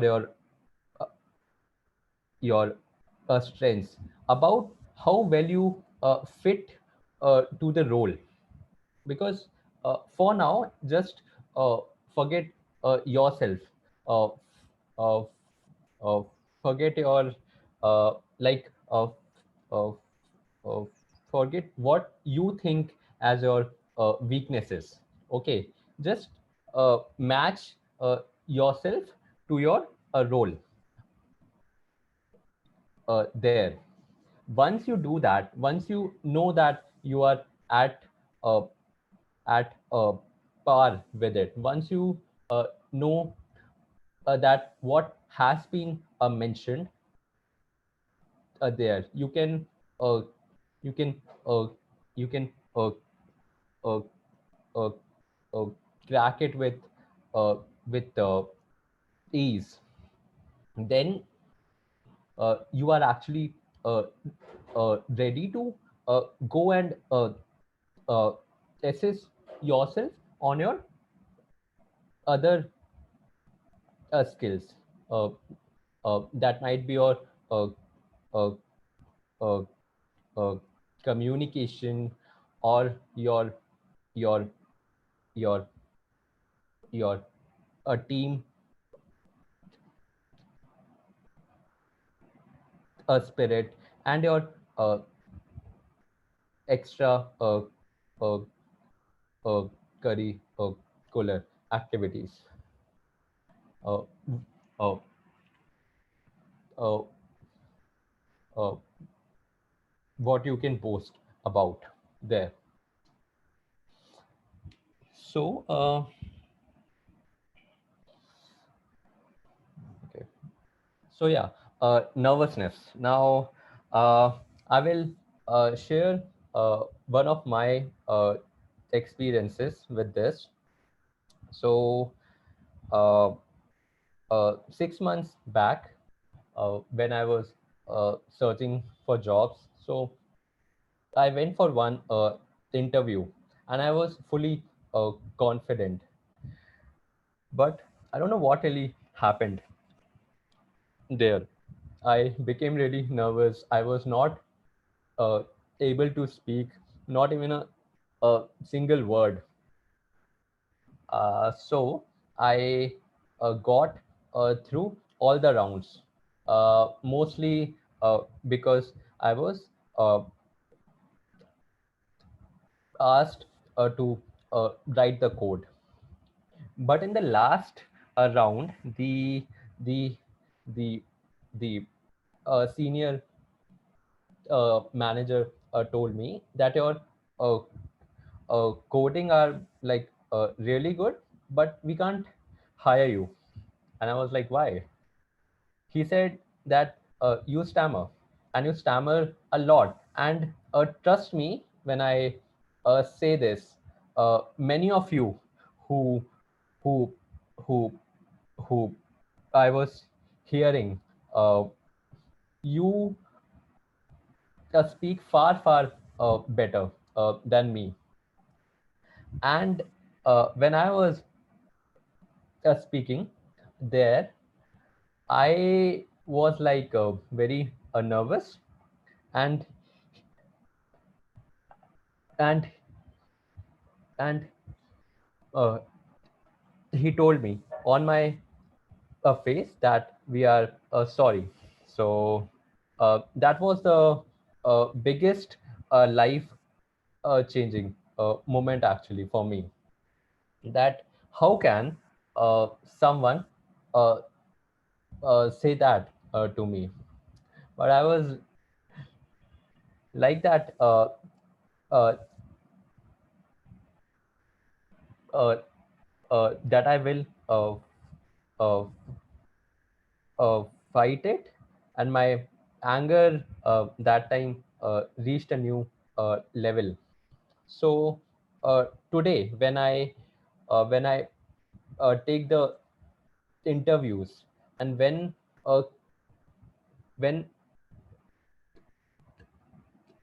a candidate who is very well versed uh, with uh, with uh, with communication, and he gets nervous, because we all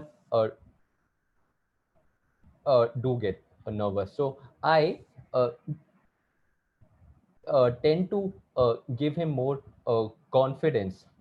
That time I tend to help him through whatever he's solving or speaking, for that matter. So what I would really say that whenever nervousness bites you, so uh, this is my personal uh, hack for what I do, is that I speak loudly. I don't. Normally, when we speak and when we get nervous, we tend to uh, uh, get uh, a bit uh, uh, uh, uh, negative about our selves, and our rate of speech goes fast, and our voice uh, uh,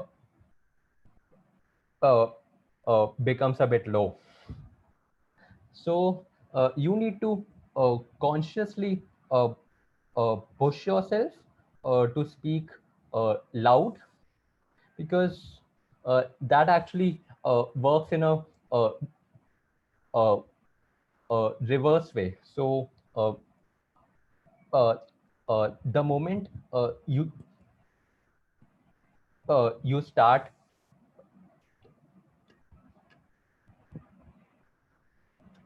speaking aloud, that makes you feel much better. So meanwhile, does anyone has any questions to ask before I move on? You can unmute and speak. I think Rahul, we had. I think Prakash had raised his hand. I think Prakash, are you there? He's not there. Okay.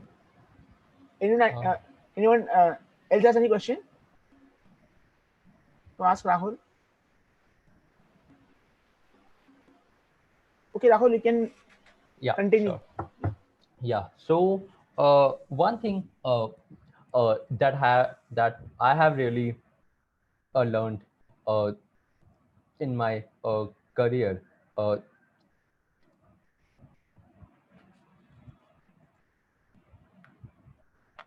is that you have to focus on what you can uh, uh, control, right? So you can uh, uh, control your behavior. You can uh, uh, uh, control your gestures, your anxiety, but not your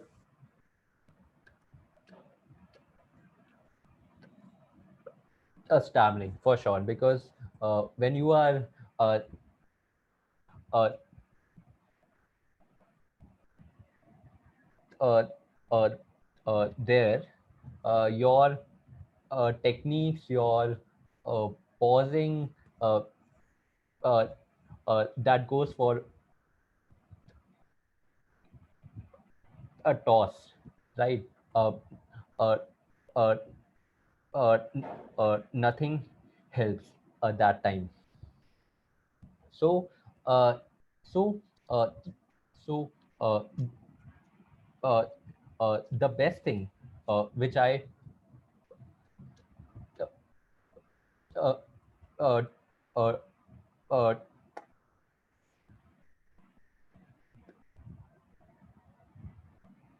uh, uh, do is I just focus mostly on my technical skills, because I know that uh, uh, if my t- technical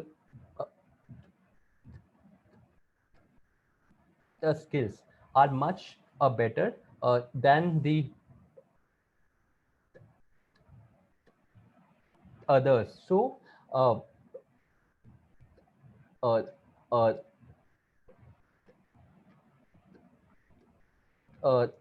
uh, that will make it up for my weaknesses. Correct. So you need to really uh,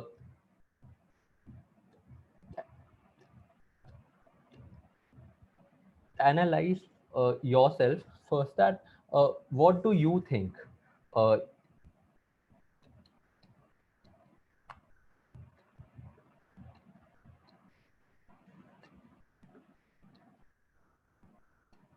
is in your uh, control, and those will be your strengths. So make them bigger, make them more stronger, so that they can't uh, reject you. They just want you uh, at any cost, no matter what. So show them with your talent, with your work, with your work ethics, how you uh, uh, follow up with people, how much work you do, what's your uh, what's your uh, what's your uh, uh, dedication level. That is all of which you can do, which which lies within your uh, uh, uh, control. And one thing more. So uh, if you are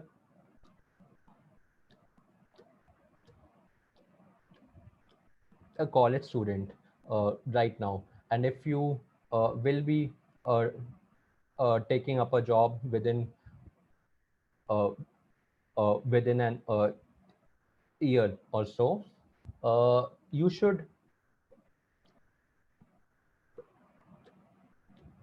start doing uh, hacker rank and coach chef. No matter what goes, just do that, uh, because uh, because uh, uh, 90% of the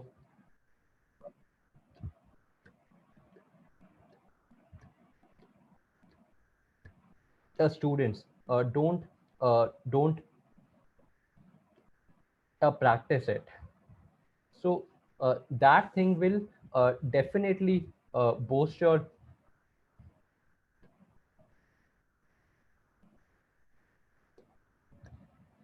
confidence, uh, give you an edge over others.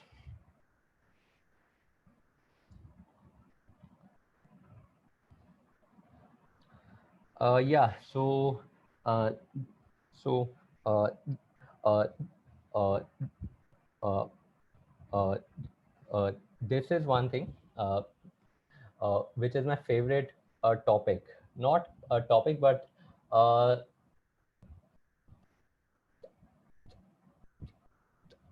a thing which we all experience. So, racing brain uh, uh, uh, uh, uh, uh, syndrome happens when your words and your thoughts are uh, uh, not in sync. So, you may be thinking something uh, else, but you are is speaking uh, uh, uh, uh, completely uh, uh, uh, uh, uh, uh, different. Maybe because you are not clear on the topic, or maybe uh, uh,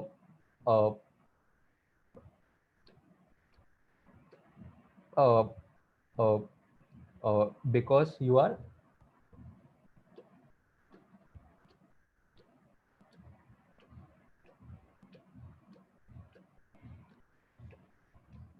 scared to stammer.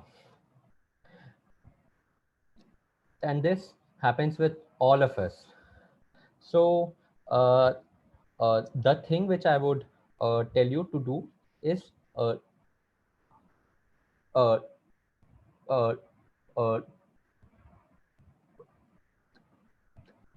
uh, uh, rehearse. So rehearse uh, uh, before you go for an interview. Rehearse uh, uh, uh, uh, uh, uh, like uh, uh, uh, uh, 5 to 10 times, and this thing really helps because when you will be facing the actual interview, your brain would be familiar with the words which you will be speaking. So you won't get much anxious. You won't feel much nervous that time. And this is a uh, real uh, s- syndrome which happens with all of us, not just uh, the stammerers, uh, but also with the real, not the real, but the fluent speakers. And so, uh, how do you uh, uh, uh, connect with your interviewer? Now, these days, uh, when you get an invitation for the interview, okay, you uh, uh, uh, uh, generally know the name of him or her. Uh, so, uh, uh, what I do uh, is that I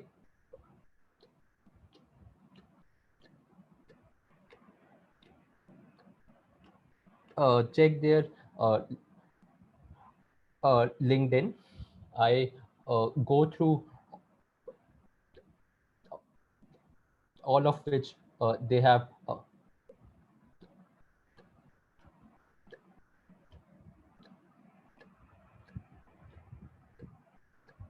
worked upon, uh, all the causes they care. Uh, so basically, you need to find the common uh, po points uh, where uh, where uh, you and him can can uh, can uh, uh, connect and can speak for uh, uh, uh, uh, uh,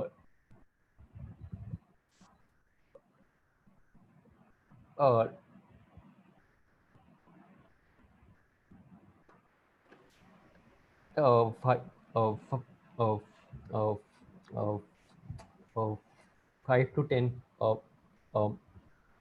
uh, minutes, because when you uh, uh, uh, uh, do that, you uh, uh, uh, make a bond with him. So that actually gets you some extra points. So if anyone has any doubts till now, because I'm not Query I have, sir. following the chat section, so if someone has, you can speak it out. So, Rahul, Yeah. someone has mentioned, like if you can, like speak a bit in Hindi also, because. Oh, sure. Yeah, yeah. why not? Thanks. Sitaram Singh has mentioned I that. have one query, sir. Yeah. Tell me, Hitesh. Can you, sir, currently I work in a service-based company. Okay, Okay. it's called Fights. Okay, so basically, 2 months ago, I went for an interview. Okay, at Just Dial, and there was this questions of this site. Okay, hacker rank questions, and actually I couldn't able to solve them. Okay. And that and that sir over there said ki like you have to practice DS algo to be good with them. So yeah, so basically I was thinking to quit my job and to practice this thing. Okay, DS algo for at least 2 to 3 months, and to practice a little bit of competitive programming, and then be a part of a product-based company. Okay. Okay. So is it wise to leave my job at present? I would say no, not at all. Don't leave it, because that is your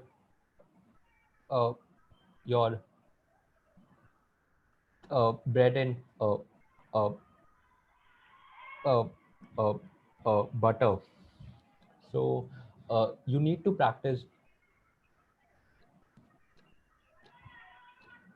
uh, uh, uh, uh, uh, uh, DS algo. Practice it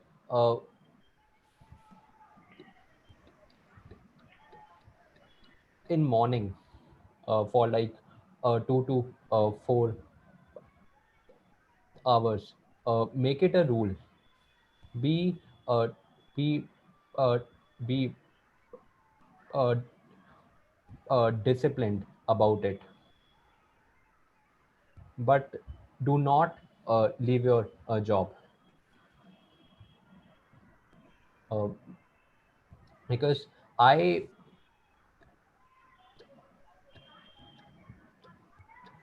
also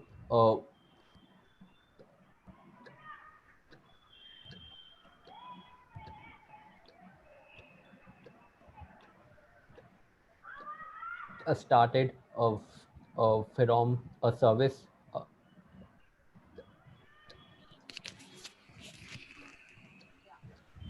based a firm, and I used to practice it daily, and within like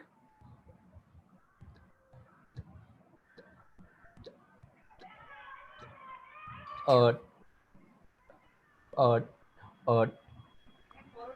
uh, 9 months, I had switched. So uh,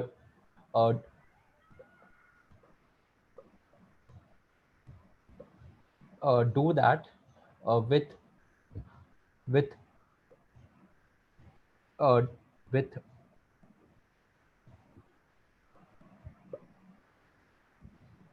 discipline, and then you can send me your uh,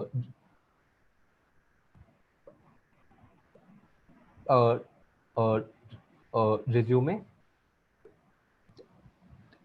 and I can uh, uh, refer you to some really big firms,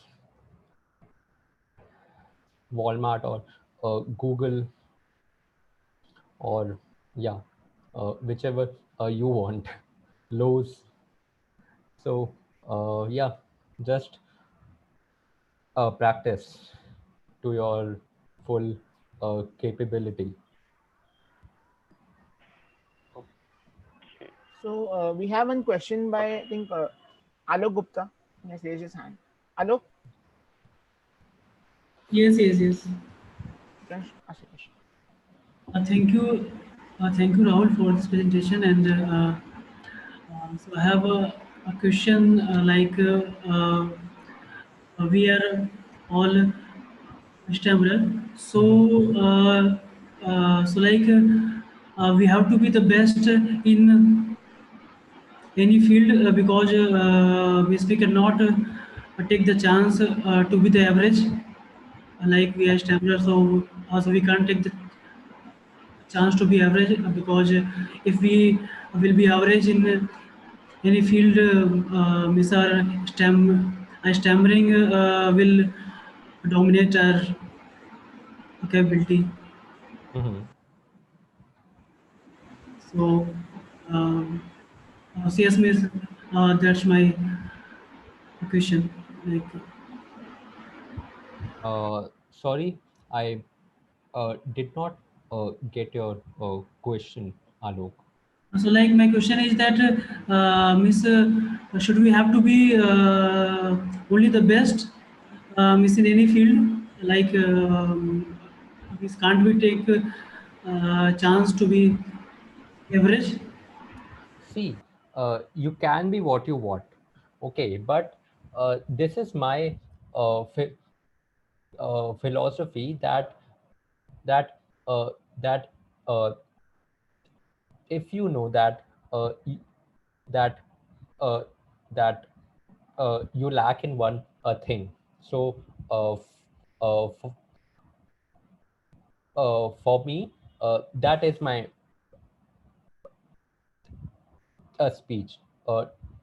So I always try to make it up for for uh, s- s- uh, uh, something with which I am a good, which I have, which I uh, po- po- uh, uh, possess. So I won't worry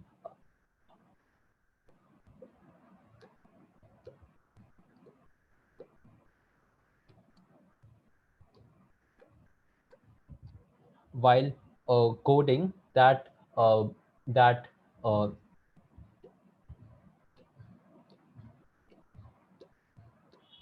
I might not be able to solve it uh, uh,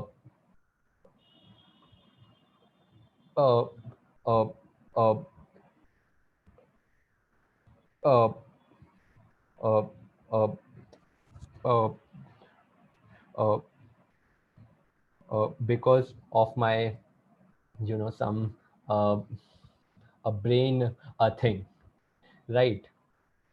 So that thing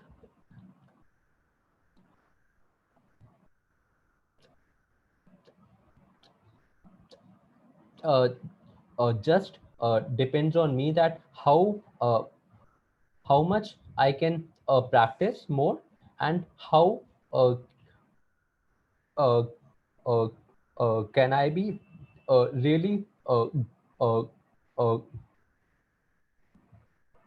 uh, good at it, so that uh, so that so that if I am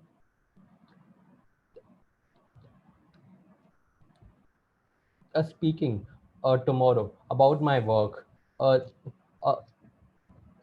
uh, they won't be able to ignore me because of my speech, because my words for uh, because my words of for my work will actually outshine my stutter. Hope I answered your question, Alok. Yes, yes. Thank you. So, Mr. Stu, one more short question. Yeah, sure.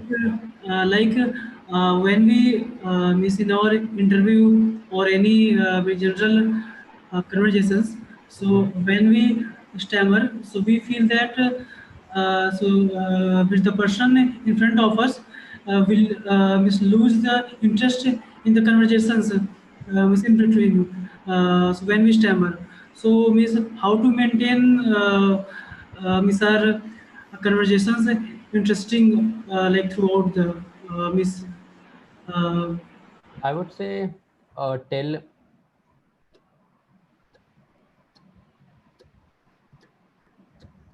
stories, because uh, suppose when you watch a movie, right?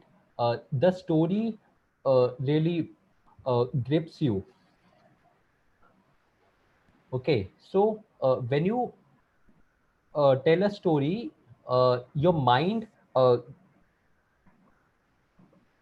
wants to wants to wants to listen to it. So when you like yeah so uh, so when you are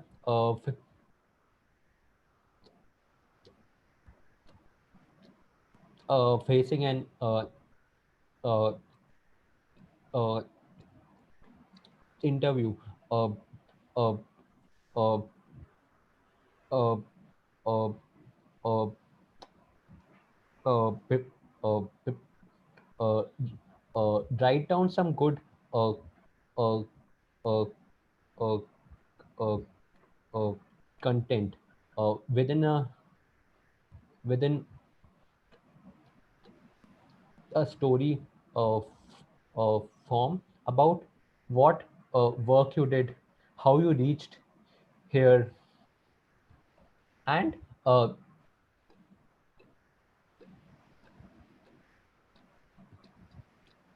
add some humor also. Humor might be that uh, uh, uh, that the mistakes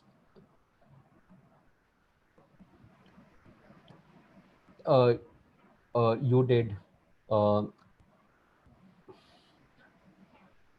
within your work, uh, uh, th- uh, th- those were not deliberate, right? So make a story. Uh, so uh, so rehearse it. So you will actually get to know more about yourself. So so uh, this is what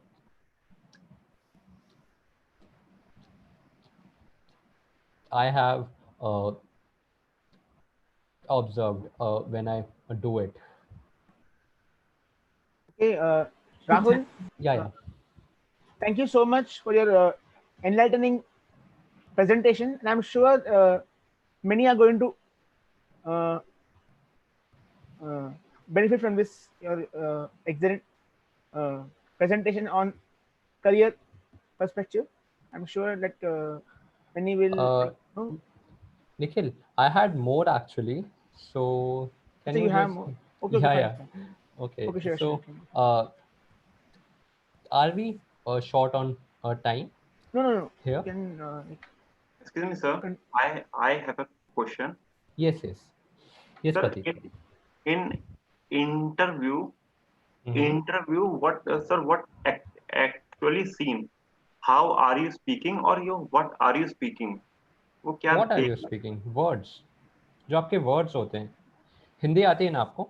I'm sorry. जी, वो क्या वो क्या देखते हैं कि आप कैसे बोल रहे हो या देखो क्या, क्या बोल रहे हो? मैं एक आपको स्टोरी बताता हूँ. सो थर्सडे को आई वॉज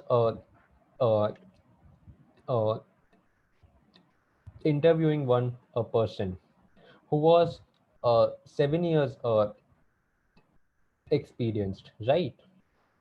Now जब भी वो आंसर्स दे रहा था, he was not not not not sure of it, और वो बार बार बोल रहा कि this might be right, this might be wrong. और जब जब जब जब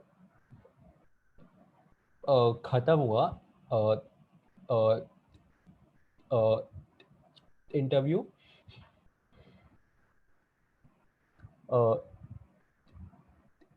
he straight away told me that uh, uh, uh, uh, uh, uh, that I know I lack in a few concepts and all. ठीक है. तो one thing that I noticed was he was not uh, confident about what, मतलब वो जो बोल रहा था. You getting me right, Pratik? Yes. So when you are giving an uh, interview, whether you stammer or you don't, but whatever you say, you have to be 100% sure कि आप जो बोल अ, अ,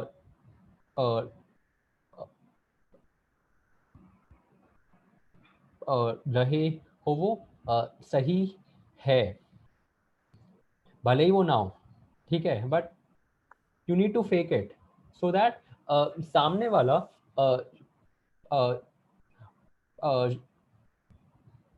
should not know that you are worrying or you are doubting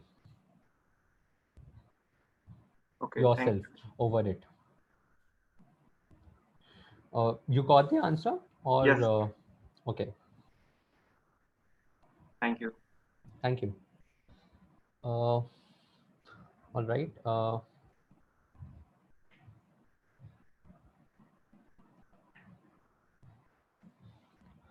Okay, so there's one thing, how to sound confident, which I already shared, that whenever you feel that you are getting a bit nervous, या फिर you are worrying within your mind,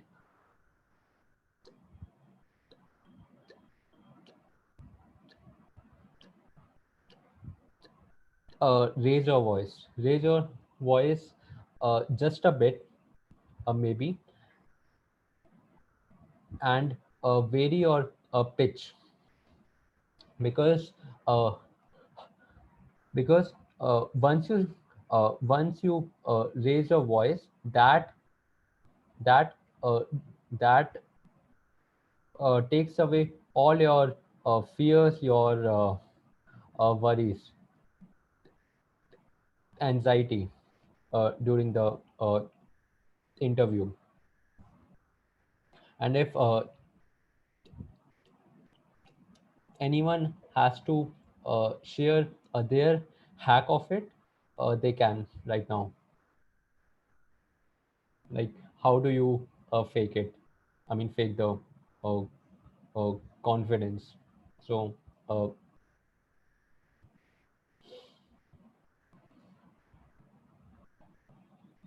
and yeah, जो अभी मैं बोला कि make every word uh, uh, uh, uh, count. So whatever you are speaking, that should make sense to your interviewer, because he should not feel कि यार you don't know many things, right? That's why uh, uh, it's always better uh, to uh, to uh, to make a story uh, to uh, to to uh, eradicate the words you don't need, and only speak what is needed, because interviews hardly last for 1 hour, correct? So you need to make the most of it.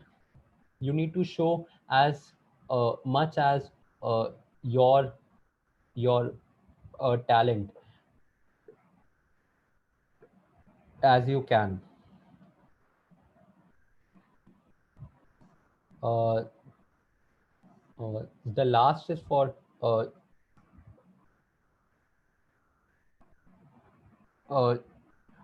gestures. So whenever you are speaking, move your hands a bit like this, मतलब बस बस uh, बस घुमाते रहो,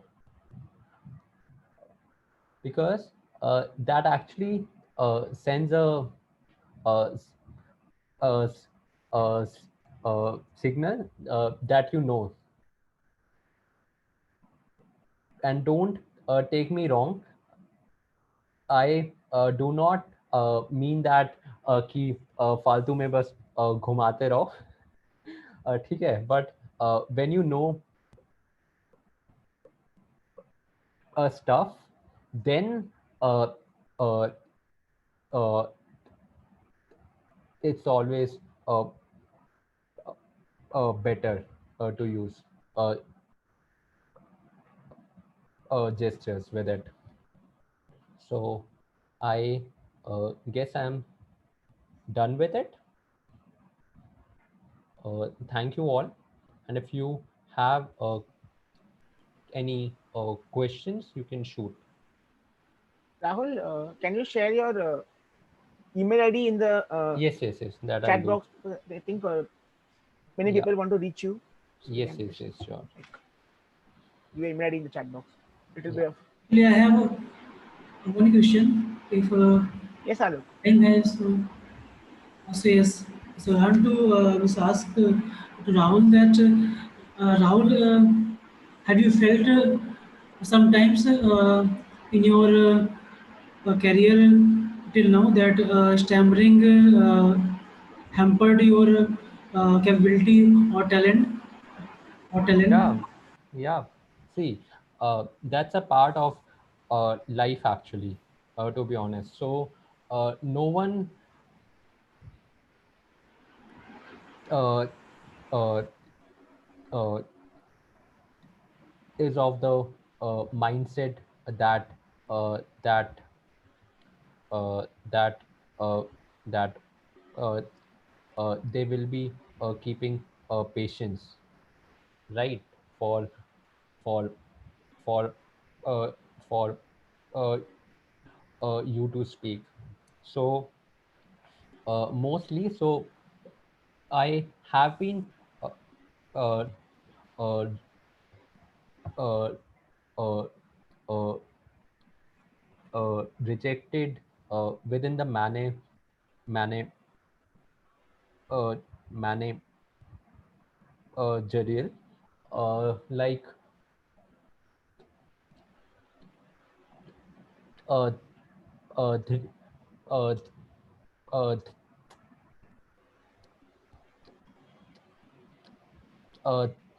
uh, 3 to 4 times, and that was mainly based on my speech.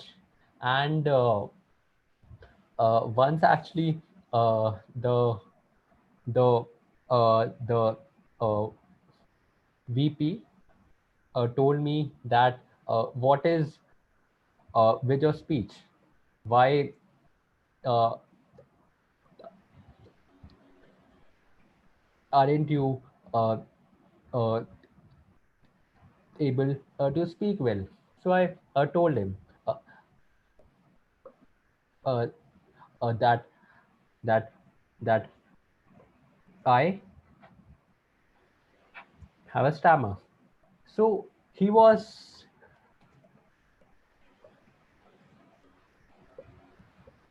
uh, uh, uh, uh, uh, uh, uh, uh, uh, like he, uh, uh, that is all uh, uh, just a mindset for you, and uh, uh, uh, uh, there is no such a thing. So I was like, yaar, tum VP ho, and you are talking like this, you know, with uh, uh, uh, with no uh, uh, maturity, seriously. So So, yeah, things happen, but that is a part of your life, your journey. Yeah, hello. so like right now, Miss, you are in the Walmart, like the Mm-hmm. Miss Good company. So, how are you sure about like if today you give to any Miss interview, Miss to any Miss today, if you give the interview for any job, Mm-hmm. so how are you sure to crack now? And if yes, then what are some Miss the interview hacks? Like, do you know some interview hacks to clear the interview? Like hacks, you mean based on what? Hacks Based on in your knowledge, or see, I gave my uh, hacks of, yeah, uh, you go on first, then I'll speak. yes, so Miss hacks based on our Miss our communication skill. I haven't uh, found any, to be honest, because uh, I always plan to speak slow, to use the techniques, but but but but when you are faced with a with a with a with a uh, with a uh, with a uh, uh, uh, uh, uh, uh, situation of that level, your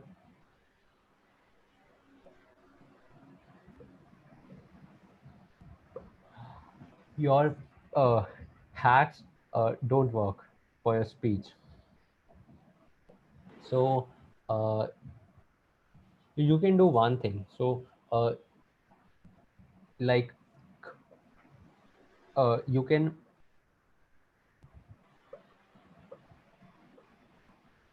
practice so much that it can get in your sub uh, conscious mind. That way uh, uh, uh, that might help you. Okay, okay. Okay, thanks, Rahul. Thanks. Thank you so much. Thank you. Hey, Rahul, so I once again thank you so much on behalf of the entire TISA family for your enlightening presentation and for your so much knowledge for imparting on our dear members, so that they can also find it easy for applying jobs and trying out their level best. And also I really like your smile when you are in a block. Thank you for that, Nikhil. Thank you, Rahul. Thank you so much. Over to you, Shivank. Yeah.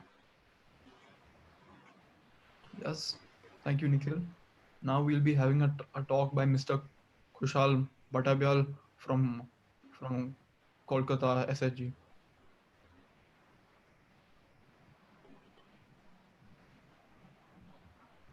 Hi guys, am I audible and visible? You are audible. Yeah, just once. Can Rahul stop his screen sharing? Yeah. Rahul. Just a second. Yeah. Is it fine now? Yeah, Yes, Rahul. great. Thanks. Thanks, Rahul. First, I request everybody who all can switch on their videos, please do so. It feels extremely awkward to talk to a blank screen with only names. You can try and do so unless if you are in your if you are in your chatti banyan, usko chhod ke, like please try and on your videos. Okay, thanks for the heads up, some guys. Thanks.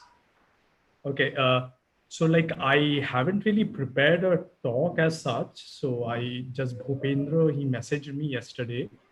So I just jotted down a few points. I'll just share a few points of my own journey.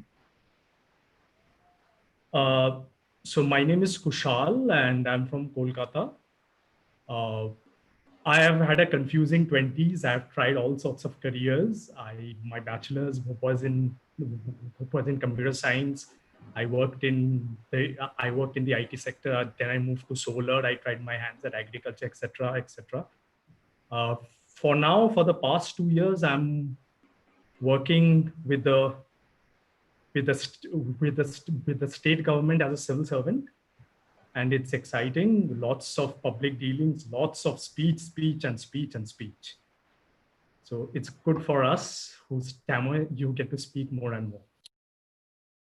So I joined TISA. My first experience was I attended the national conference way back in 2012.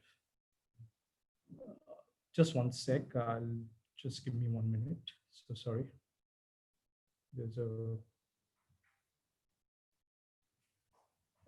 okay, sorry for that. Yeah. So my first conference was in 2012 at Kodak, and it was so fantastic that I have attended almost all the conferences which happened post that, except for a few ones. And even post that, I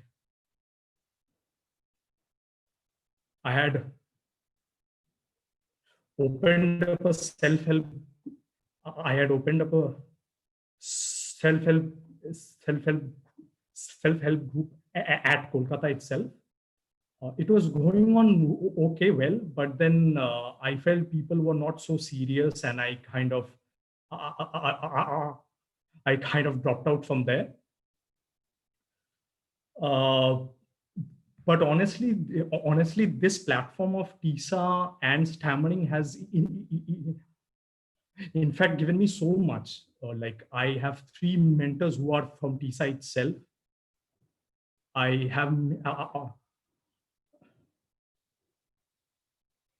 have made great friends here, lifelong friends. Like, example, Abhinav, Dinesh, Nishil, etc., etc. Yeah, and also it was at Korg itself that I came to know about Vipassana and also Toastmasters.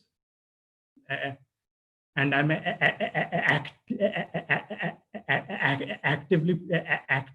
actively pursuing.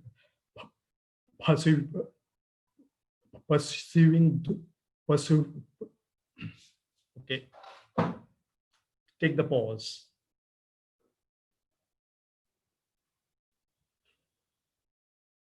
And I'm also actively pursuing those 2 activities, which is highly recommended to you all. If you do get free time,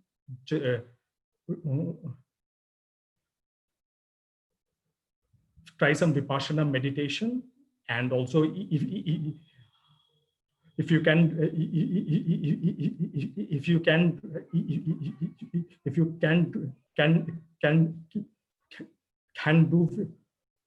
do visit the Toastmasters platform also. So that's about it. I'll just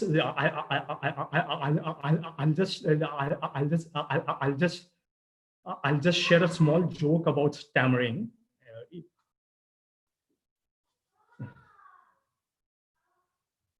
It's a real life incident, and it's how stammering helps us unexpectedly. So previous to this job, I used to work for a solar company. We used to do small scale solar plant installations. So during once such installation at Ranchi, it was with sale.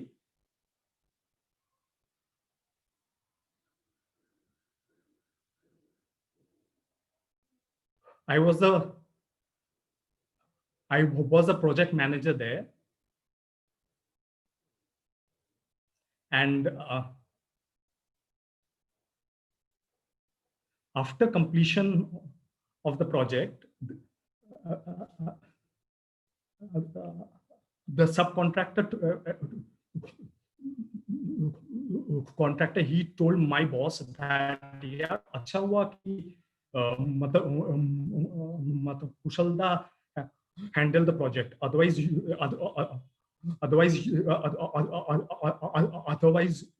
your company they would have suffered a huge loss. So my boss was excited. He said, why, please share. So so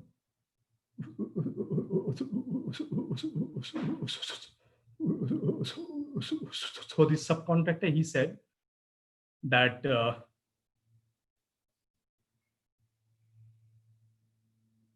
every day before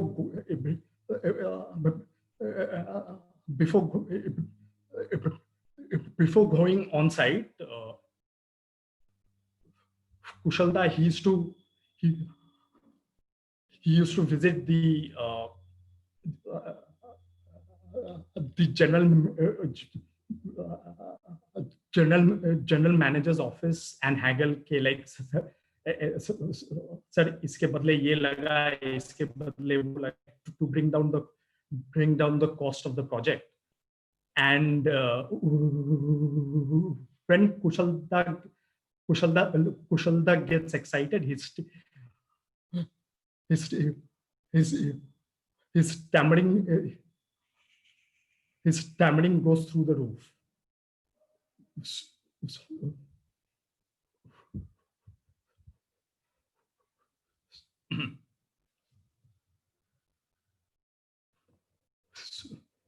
So the general manager heard him once, twice, third day.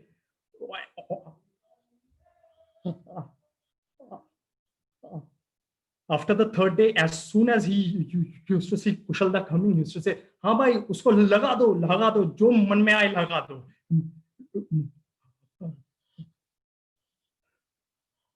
हमारा दिमाग मत खाओ बस. Okay, so that was an attempt at a joke, and I can unfortunately see only two smiling faces there. Yeah, okay, so that's all from my side. I just wanted to share my story. Yeah, and I'm actively with Toastmasters, and it's a struggle. Yeah, it's a struggle, no doubt. And like as mentioned by Rahul, I have had some issues with actually trying to implement the technique. I've been trying certain things like prolongation, breath, and pause, but often in situations where you need it the most, it's hard to implement. But yeah, I'm still trying. So yeah, I hope for the best. If you guys have any questions, feel free to shoot. Just one thing. I have just a recommendation that use this platform to connect, make some good friends or mentors. For example, in the last session, I think Hitesh, he has a future job offer with Rahul, I guess. So please make use of this extremely good platform. Yeah, that's all from my side, guys. Yeah, so Kushal, I had like just one question, like how is Shantanu doing after the Delhi NC? I mean, I didn't see him in in any NC now. Shantanu. Shantanu, you mean that person, bit fair Yes. person, short height, a bit stout, right? Yes. Okay, so I'm not in I'm in the group of the SHG group of Kolkata, but he's not there. He used to actively attend the SHGs when I used to conduct it in the year probably 2016-17, but now I don't see him. I'm out of touch with him. So I'll get back to him, right? It's a good reminder. So I'll just note it down. Shantanu se baat karna padega. OZM, yeah. Okay. Any other questions, guys? So yeah, or I can just wrap up here.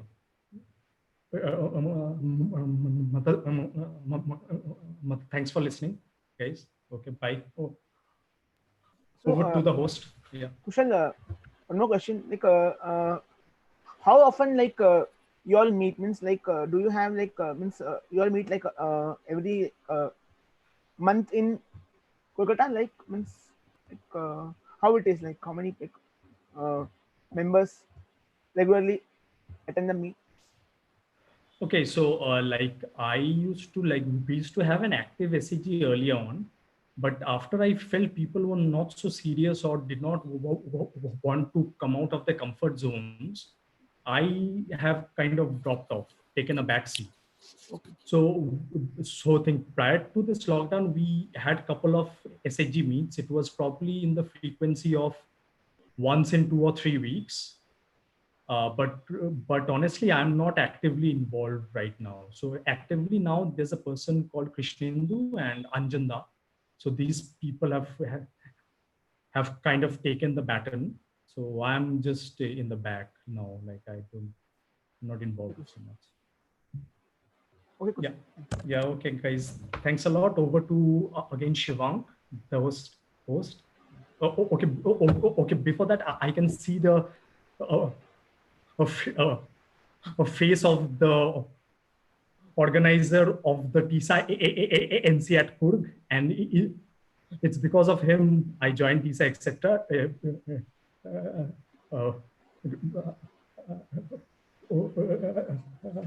Let's have a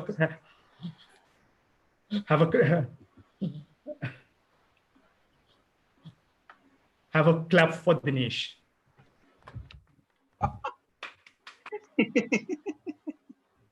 Okay, guys. Thanks. Thanks. Thank you, Kushal. Thank you. Over to you, Shivank. Thank you so much for sharing your inspirational story. I'm sure it's going to help motivate a lot of us some of these times that you have had. Thank you so much, sir. Now we'll be having a talk from Mr. Vikrant Soni from the Ahmedabad SHG. Okay, thank you very much, Shivank, and very good evening to all the TISA, my members. Those who know me, then good, and those who don't know me, then even better, because soon I will give my introduction. So from last 3 days, and this is the 4th day, we are learning about acceptance, stammering, how it's, and how it's affecting job and marriage, all this. But today in my session, I have kept this heading of my session is beyond stammering. What you can do beyond the stammering.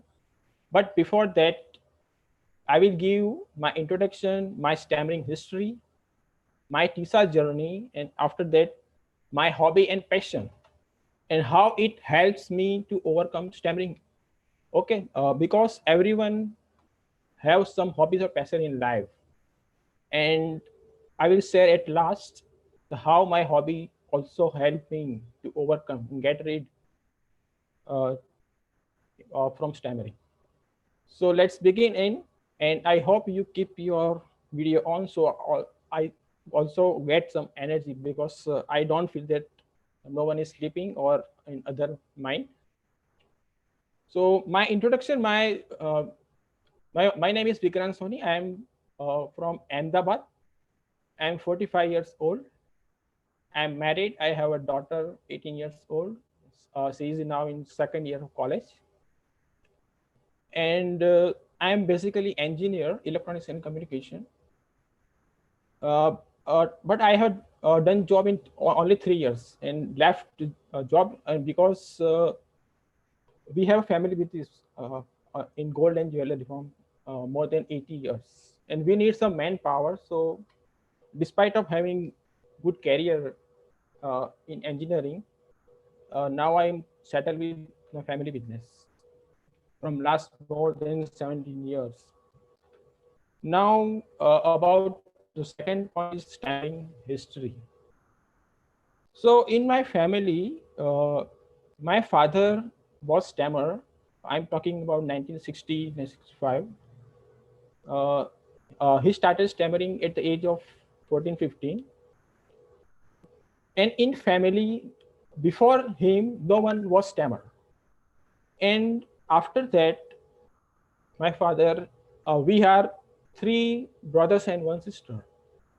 So in my elder brother and in me, stammering was came. But how came and how I have tackled over the years, that I'm sharing with all of you.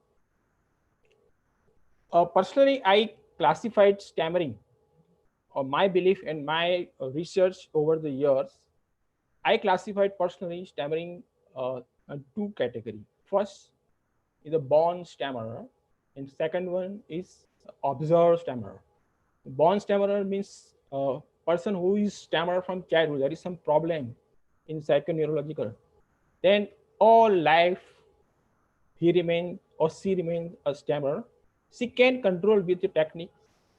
And the second one is the observer stammer.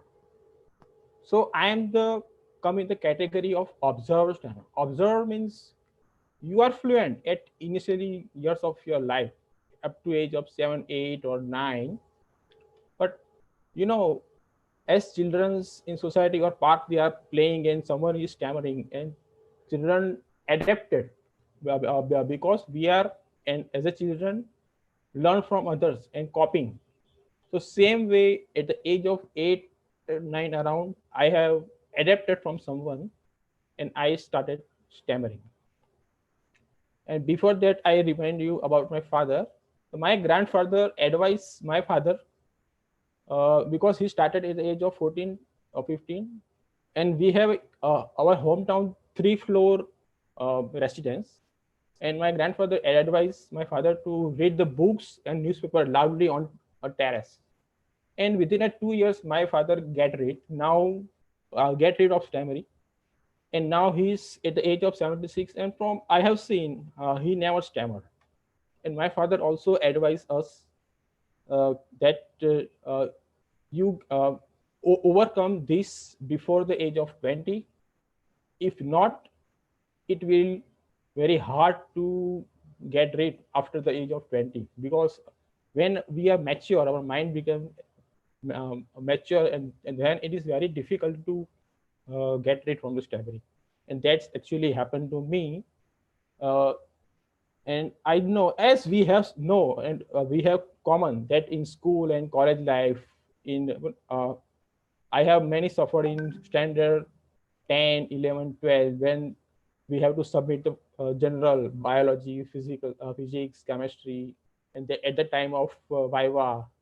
And same, I have very bad experience in engineering time. It is in semester, it is okay when you study, but at the end of the semester, when you go for file submission, Viva, oral, and it is very difficult for me. That I have very bad memories of that. But what I have done, as per my father's advice, that as per he practice, he also advised me to read the books and newspaper loudly. So what I have experienced over the years, that 10 to 15 years of span, at the age of 14 to 23 or 24, that when I practice, then up to the 7 days, I feel very good, or like looks like I'm free, no any stammering. But after 10 or 15 days, again stammering relapse. But what I realized over that if I practice every week or every 10 days, then it will be look like a control or cure. It is okay over the years. From at the age of 14 to 25, 10 years of span, I have done lots of things, but I have never done public speaking or never tried in our society or in apartment when we have some function, then some volunteer needed and to speak on mic. I have never taken part because of the psychology, because we have a psychology create that, oh, you will speak, you will stammer, don't go. So that psychology holds us back, and we make a boundary of that psychology, and it gradually increased over the years. But I was comfort in my family right now with my wife, daughter, in-laws, and when I got engaged at the age of 25, it was all okay. But as we know, the general common we have when we go to the strangers, we started happened to me at the inquiry office, or when you go to some higher level officer, chambers will be knocked down, may I come in, sir, like that. Or when you have to go to the department store for shopping. So I suffer from pre-block. When I want to give order, भैया जी मुझे आधा kilo शक्कर देना, तो वो भाव बोलते ही यहाँ पे कुछ दब जाता है, someone stuck that I have. So I was thinking why this is happening to me. Everything is going good in life. Life is settled out after the marriage.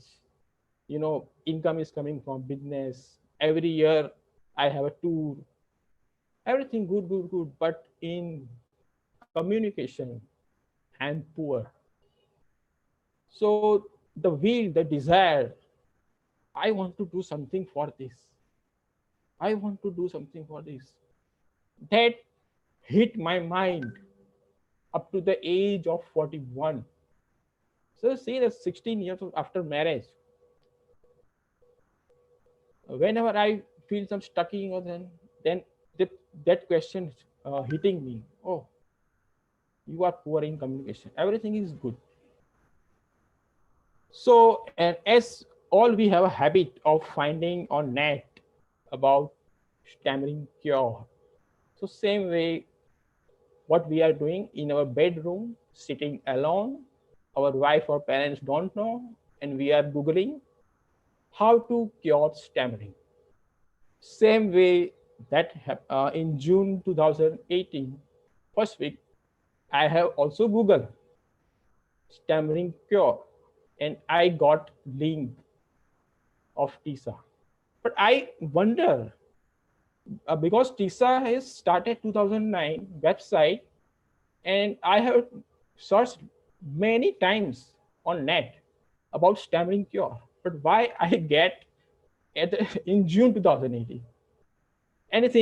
Anyway, but when I joined with the hope of stammering cure, because all we have a common, and I think I am right, that all the members are here have same mindset of stammering cure before joining the TISA. But after joining the TISA, they have changed mindset after studying the concept of acceptance. Am I right or wrong?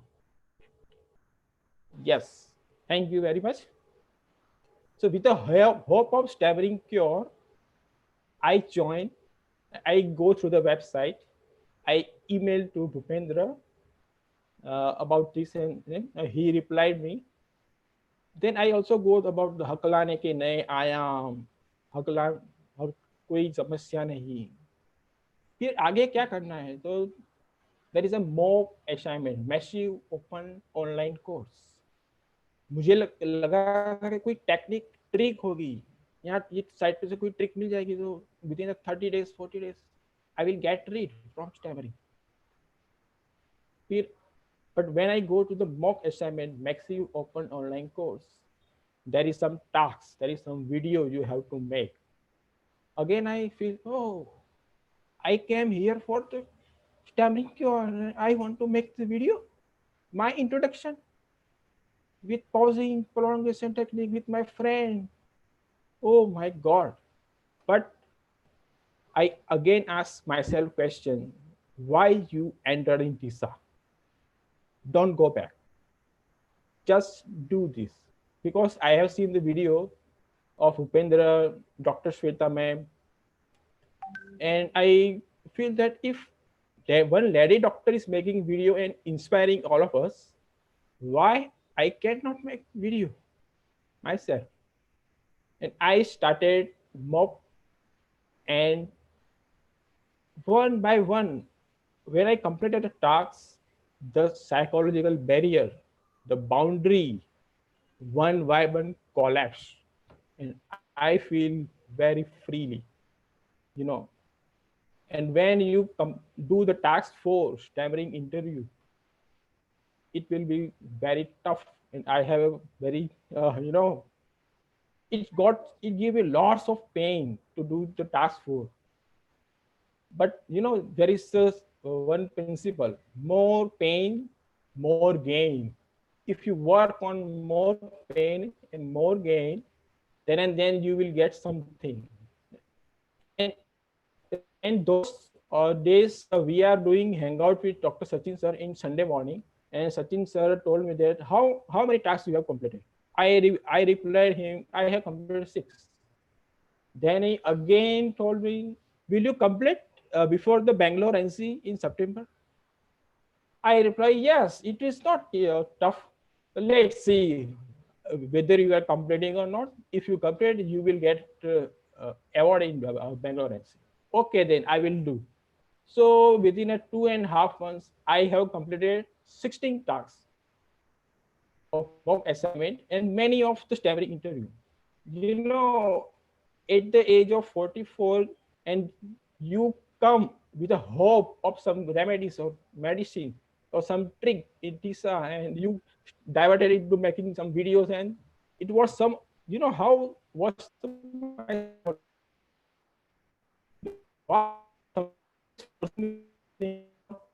but I get this benefit. I break all the my psychological barrier of same fear and guilt. And after that, I attended first my NC in Bangalore 2018, and including with me Naresh Parihar from Jodhpur and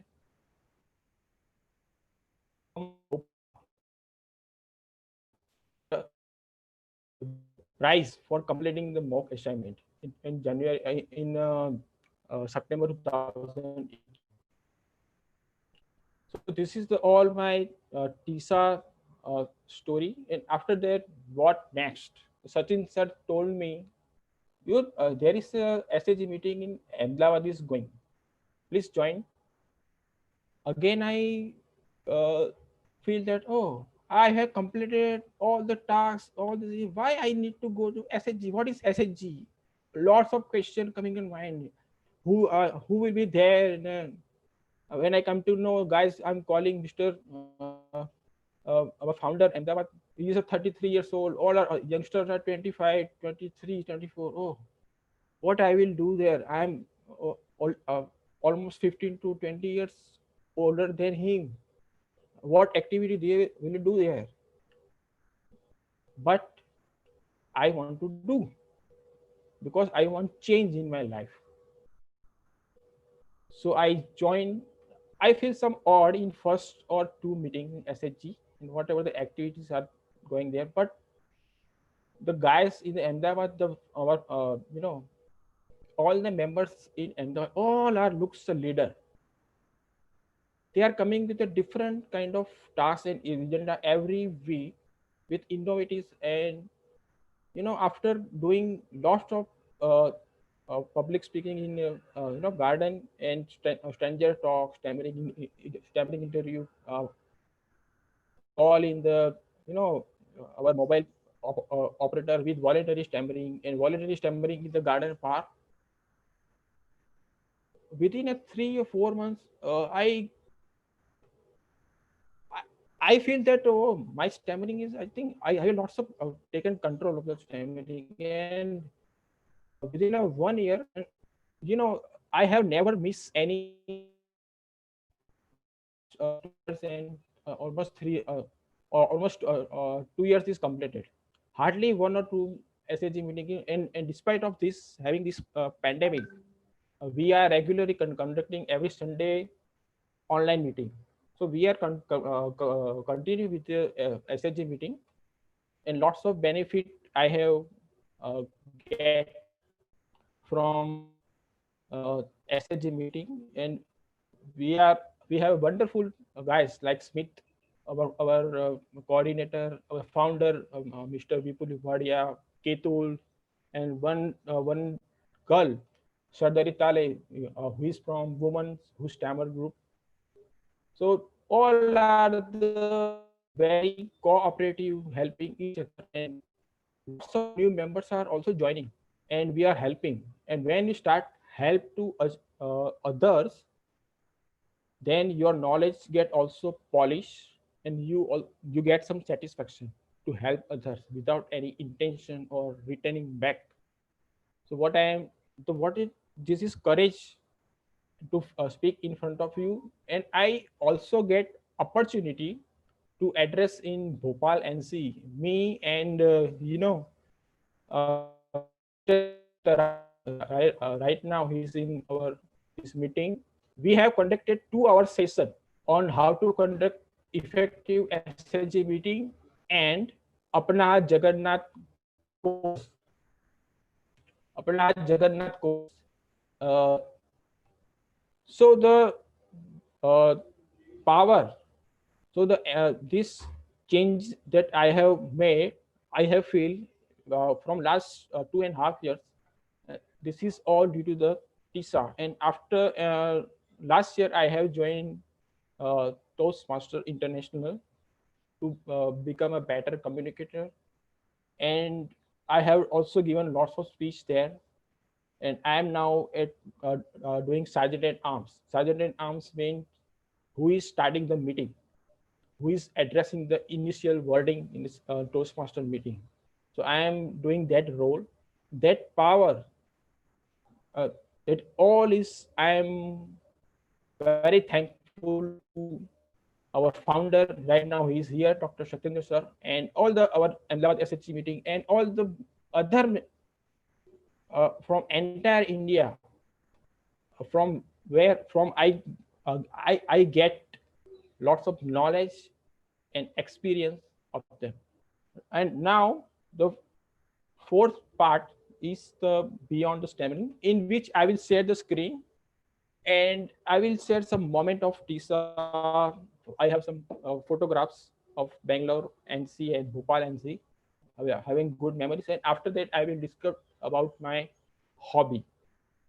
So my hobby and my passion, everyone have a passion: drawing, cooking, cycling, or anything, dancing. Whenever they get free, that if you do, then you will get some energy or some relax. Same way, I'm talking about astronomy. Astronomy is a field of, or Khagol Shastra, is a field of studying about our solar system, planets, our outer universe, galaxies. And from college time, I am hobbyist of this, and I have lots of instrument, binocular, telescope, DSLR camera to take the photographs, and I am part of one astronomy club, and we are also doing stargazing and outing over the nights. And whenever I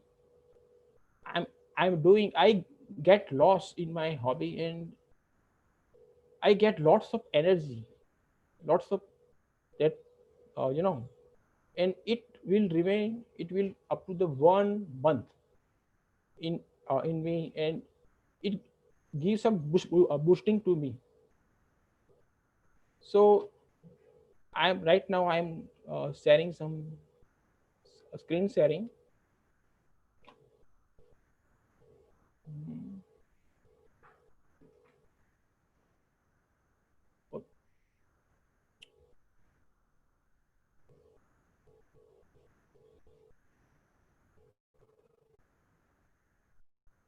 Now anyone can see that? Yes, we can see your screen. This is my achievement in TISA. This is the certificate I got from Ahmedabad SHG, the best host of the quarter. We are every 4 months giving such a reward that who have hosted the SHG meeting very well. So I get this.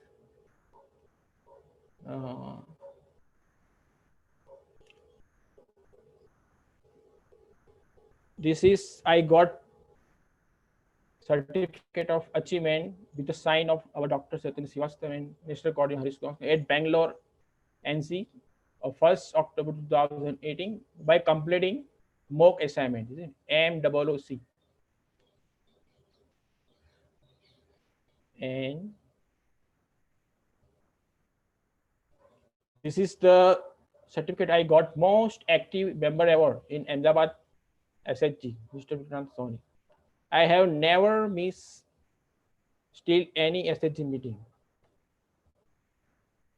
So guys, if you have a plan to make a new SHG meeting in your city, if you are only one, then start with only one manpower. In Ahmedabad in 2015, only SHG meeting, and now we have more than 50 members. So do it from. So this is I'm sharing you. This is the in Bangalore NC. Ahmedabad SHG got the best SHG award from hand of Harish Usgangwar. I have that memory. I am sharing with all of you. This is Sardari. Sardari, I am very proud of this girl. She is the only one who's coming in Ahmedabad among all the 10 to 12 male participants without feeling shame or guilt, and lots of she got improvement over the 2 years. This is the Bhopal NC airport. This is Dr. Shweta ma'am, our woman coordinator of more. This is also from our Ahmedabad Mr. Ram Prajapati. At airport, we are before the boarding in the plane. We are going from Ahmedabad to Bhopal via plane. This is the Bhopal NC memory with our founder, Dr. Sachin sir. This is the coordinator Ahmedabad, Smith Panchal. We have lots of enjoyment and lots of learning from our founder and all of those members from Satyendra sir. This is Smith Panchal with Satyendra sir. This is hers and also the doctor from Ahmedabad SHG. This is MK Hers from Bhopal coordinator. And this is the great memory picture from Bhopal NC. I am so missing physical NC meeting, but we can do against this global pandemic. The joy, enjoyment, and learning together, more than 70 participants, it's just amazing and awesome. And we have, this is all our Gujarat members from with Dr. Satin sir, Shweta ma'am, Ram Prajapati. This is from Surat. This is me, Sardari. This is Tejas from Baroda. And I have given opportunity to address. So my memory to I'm at the 9th National Conference Bhopal. So this is what I achieved at Ahmedabad best drawing competition. We have a lots of competition and all. Best host of the quarter. I hope you guys understand. Now I'm sharing you some of my photographs of my hobby, astronomy, and after that I will told you that how this hobby helped me to overcome stammering. So let's have some photographs.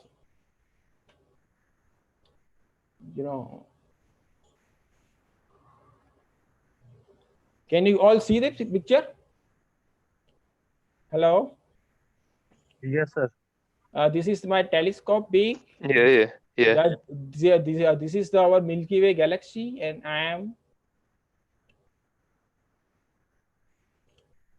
and we are going outside the Ahmedabad city, 60-65 kilometers, and overnight stay with car. This is the telescope, and we are not going for time pass. We are scientifically observed and not down. Not alone. I am with my friend. He is a doctor, and he is also an amazing stargazer and amateur astronomer. And we both are now working on an all India level project, voluntary, to find a new asteroid or small planets. And we have also discovered few, and soon in the newspaper it will come. This is the At my home, my daughter is observing with telescope, moon and other, you know. And this is all the TISA member at my home. In July 2019, we had a moon eclipse. So they came all to night to observe the moon eclipse with my telescope. This is the Ketul. It's our coordinator Smith. This is the photograph I have taken. This is a planet Jupiter that we have already seen the photographs in our science book. But this photograph, when you take yourself live with a camera in a yellow telescope, that you will get some happiness, or you know, that would be amazing experience. This is the moon with lots of letters. We can see the lots of details. This is the planet Saturn. When we see live and take the photographs, that experience is amazing. You know, this is a zoom view of the our moon. There is lots of, we can see the craters, and this is the last December solar eclipse time. In 26th December, me and this is Ketul. He's also from Ahmedabad SHG. We both at the riverfront early in the morning to observe the moon eclipse, sun eclipse with the help of telescope and with the filter, because if you want to see the sun, we need a filter. Otherwise, our eyes will be damaged permanently. So, you know, I have also wear this solar filter glass, and lots of children also coming there. I also said, this is the astronomy club where we are going outside. This is the wildlife area of South Gujarat in Sasangir. And in farmhouse, I am part of one astronomy club. And more than 50 to 60 participants are coming every year in December, January, when astronomy season. This is the moon photograph. This is my telescope on terrace. This is the last 21st June sun eclipse in Ahmedabad. This is our founder of Ahmedabad, Mr. Vipul Ubhadia. In daytime we have solar eclipse observation. So this is the sun. It's not a moon. In the daytime, when solar eclipse, the sun looks clear.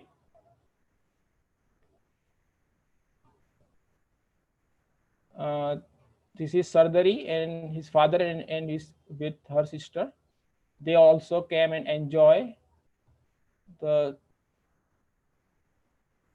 This is our club, other telescopes, and you know, all the enthusiastic participant giving lectures series, and you know, tonight over.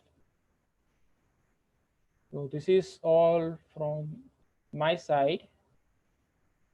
And now I want to tell you this hobby how helped me to get rid and to change the nature. You know, because astronomy, we have to do all the things at night time and in the dark. So if you plan to go outside in a car with a telescope, when you all go there and you set up all these things, all of a sudden clouds come. It covers the sky, and you irritated, frustrated. Oh, what's happened? And as a stammerer, and our nature, and my nature is stubborn, and why I want fast result. I have no any patience to wait, but this hobby helped me to keep patience in me. Just wait, the clouds will come, will go over, and you can do that after that. Over the years, this type of, and it changed my mindset to keep me patient, to keep remaining the passion.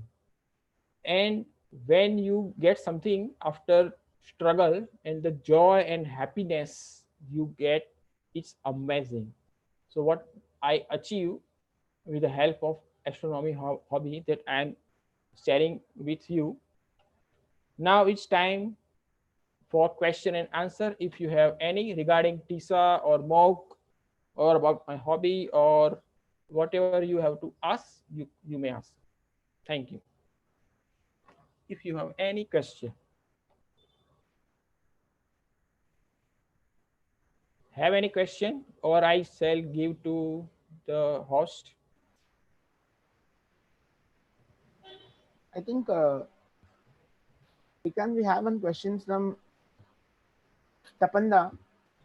Yes. Tapanda, you can ask a question. Hello, Vikrant. Yes, yes. Yeah. It's a lovely to hear you. Hear your stammering. Actually, my journey. So it's all the same. We can also feel your emotion, and we can actually relate to it.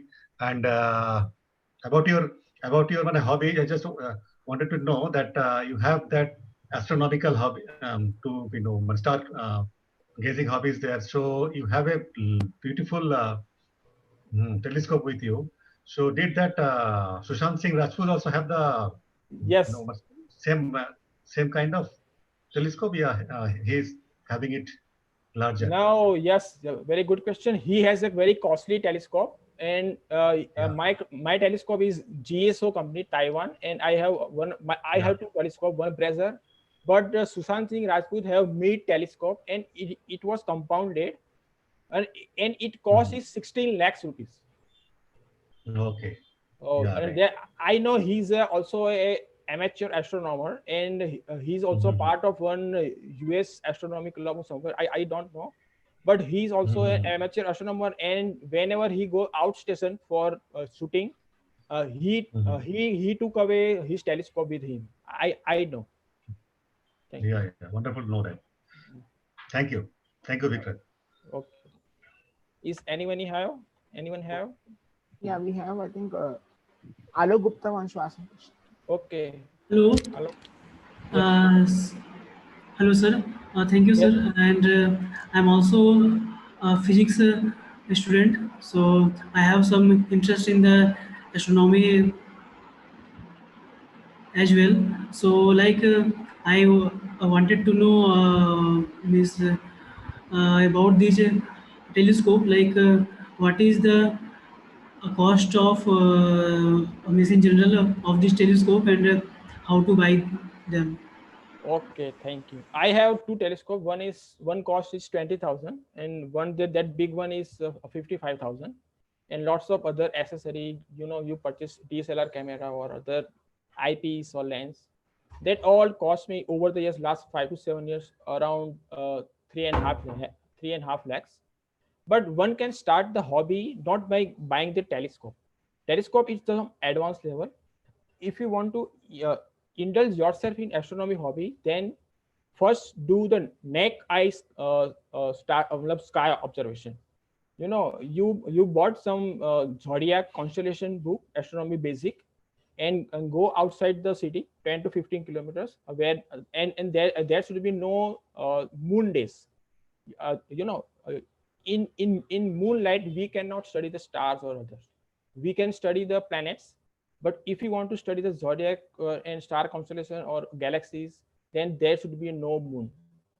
Okay, so if you go outside, then do the naked eye observation, or go with the chart, some zodiac, Aries, Taurus, Gemini, and trace out that star pattern. There are all the patterns, and 12 zodiac and 27 constellation, and more than that, and study over the 1 or 2 years and memorize them, and after that you buy binocular. The binocular is the next level. After the naked eye observation, you buy a good company binocular, and then start to observe some small star cluster and galaxy. We can see very easily with the help of the binocular, and after that the telescope is come. Telescope is advanced because the field of view we see from the eyepiece is very 1 to 2 degree. and the Earth is 360-degree round. So we can see very small part of the sky, but very enlarged and very detailed. But if you directly jump to the telescope, then you will frustrated because you have to see one star, but there are lots of thousands of stars there. But our limitation of eye, we only see few stars. But when you start to see particular star, you will see there thousands of stars, and you will get frustrated. Oh, I want to find which star and what is this. So that will not help you. So first neck eye observation, and then by binocular, and after that go for telescope. This is my advice, and I have also done same in my life, and this is a more than 20 years journey, not a single 1 or 2 year. So slowly you develop your hobby. Thank you. Okay. And sir, when we see some lunar eclipse or the solar eclipse, so I always wanted to take the picture of those eclipses. So can I take the picture with like normal camera, or do I need such a telescope as a? One can take the lunar eclipse photo with the help of DSLR camera. DSLR, DSLR camera, and you need a tripod for that. Because you cannot click like you are in front of me and just click and you take it, but because they are very fainter and very far, and you have to hold the camera for 1 or 2 seconds and steady, and you cannot hold steady with your hand. You need a tripod. And for the solar eclipse, you can take picture with the help of DSLR, but you have to fit solar filter in front of the DSLR lens, as I think you have seen in my picture. Then and then you can take the picture of the sun, otherwise not. Okay. Okay, sir. Thank you so much. Thank you. Anyone have question? Yes. I think Pankaj also asked a question. Pankaj. Sir,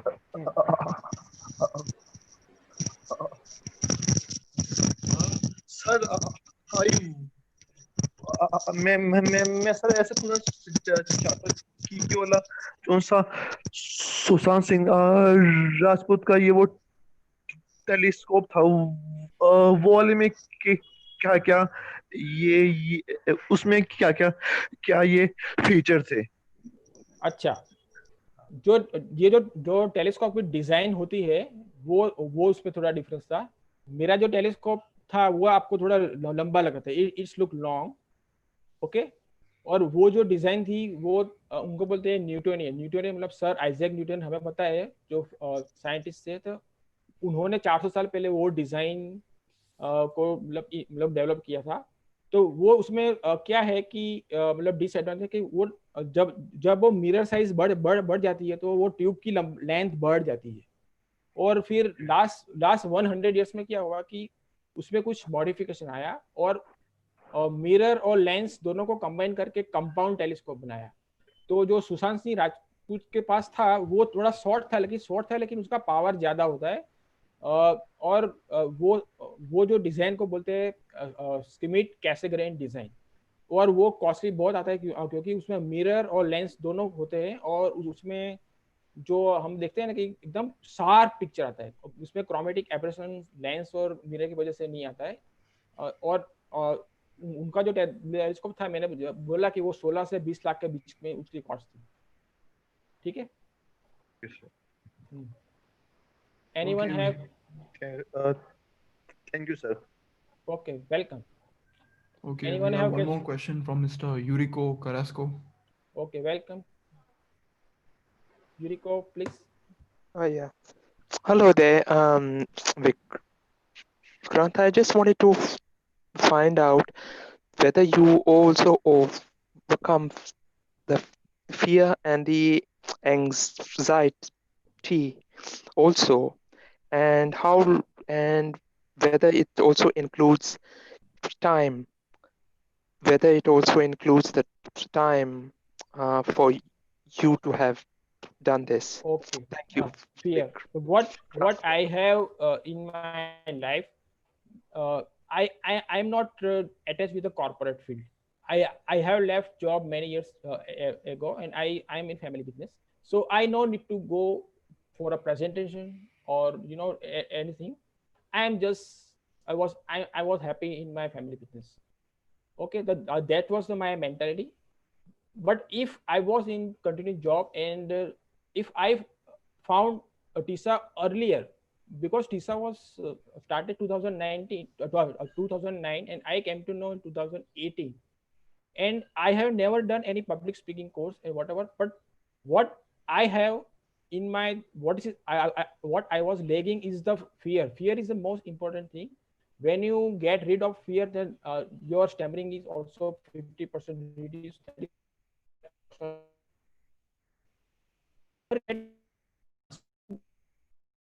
speak in front of the people. But what I was getting pain, और आपको कुछ चीजों का मतलब वो होता है ना कि असंतोष है आपको, तो वो मुझे मतलब पेन कर रहा था कि अरे लाइफ में सब कुछ ठीक चल रहा है, लेकिन मैं मेरे फैमिली के सामने बहुत अच्छा हूँ, लेकिन बाहर क्यों मुझे दिक्कत हो रही है, बाहर में कोई अनजाने के साथ या इंक्वायरी ऑफ ऑफिस में वहां पे क्यों होता है। वो चीज मुझे फोर्स किया कि आप गूगल में सर्च करो स्टैमरिंग क्योर। वो करते करते मैं टीसा में आया, और जब लोगों के सामने बोलना, मतलब एसएचजी मीटिंग में जब बोलना शुरू किया, मतलब when you do practically something, then and then you get over from there, otherwise never. So अगर आपको कुछ चीज़ों का डर लगता है तो वो डर को फेस करो, उनसे मत भागो। तो आप जब भी उसको फेस करना स्टार्ट करोगे, उसमें देयर इज नो एज, मतलब आप 20 साल की उम्र में करो, 25 साल में करो, 30 साल की उम्र, जब भी आपको टाइम है, देयर इज नो एज बार। तो जब भी आपको लगता है कि मुझे ये चीज़ पे दिक्कत हो रही है, तो एट ए टाइम उनको वो कर दो, वरना क्या वो आपको लाइफ में पेन देती रहेगी। आप उससे भाग नहीं सकते। आप भाग के कहाँ जाओगे, वापिस आपको अपने पास ही आने का है। तो जब भी आपको ऐसा लगा कि यहाँ जाए, तो just note down, point down and work on that, start working on that. That is no age restriction. मुझे भी पहले ऐसा लगा मैं 41 ईयर्स पे मैं एसएचजी मीटिंग मैंने ज्वाइन की, क्या ये सब 20-20 साल के लड़के आते हैं, मैं कैसा वहाँ पे क्या करूँगा। कुछ नहीं, मुझे खाली 1-2 मीटिंग में ऐसा लगा, और अभी तो 2 साल के बाद और देखो मुझे एड्रेसिंग करने का मौका मिल रहा है। लास्ट ईयर मैंने भोपाल एनसी में भी पूरा 2 घंटे ये जितेंद्र जी के साथ मैंने पूरा सेशन लिया था। तो ये सब समय के अनुसार सब चला जाता है। तो start working on now. Okay, thank you. Okay, we have one more question from Adarsh. Okay, welcome.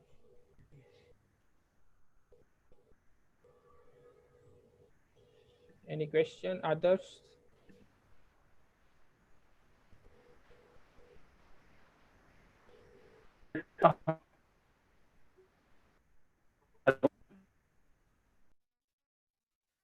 Hello. Yes, Hello. yes, just tell me.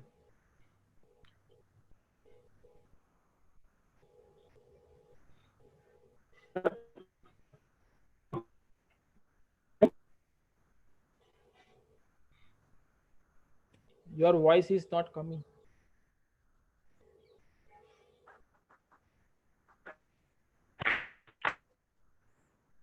Hello.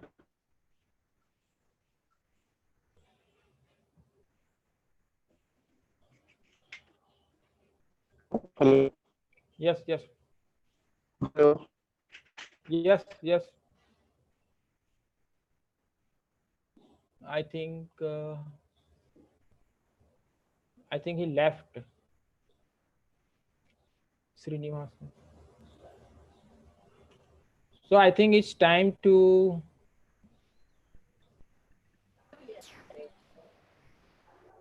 others has left, I think. So Nikhil ji, may I hand over to you or wait for? No, and Vikrant, it was an awesome session by you, It was really wonderful, and like with your innovative experiences and like the way you all conduct Anjama SHG is really something wonderful, and I think many people can learn from your experiences, I think. So my request all of you that don't eat stammering, don't sleep stammering, don't think about stammering. When you walk when you're stammering, do whatever you like in your life. Stammering को अपने दिमाग पे ruling करने मत दो. आप जितना उसको रूलिंग करने दोगे तो वो उतना आपके ऊपर चढ़ के बैठ जाएगी. बस जस्ट एंजॉय द लाइफ. अगर स्टैमरिंग दूर होना है तो 6 महीने बाद दूर होगी, 6 साल के बाद दूर होगी. अगर नहीं होगी तो भी किसी को कुछ नहीं है, यू नो.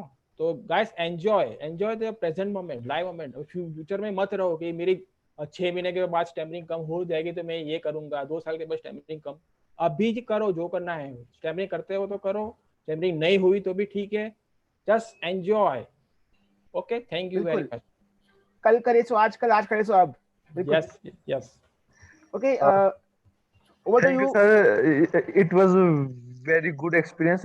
और सर इस स्पेस के बारे में भी काफी कुछ आपसे न्यू मिला. Thank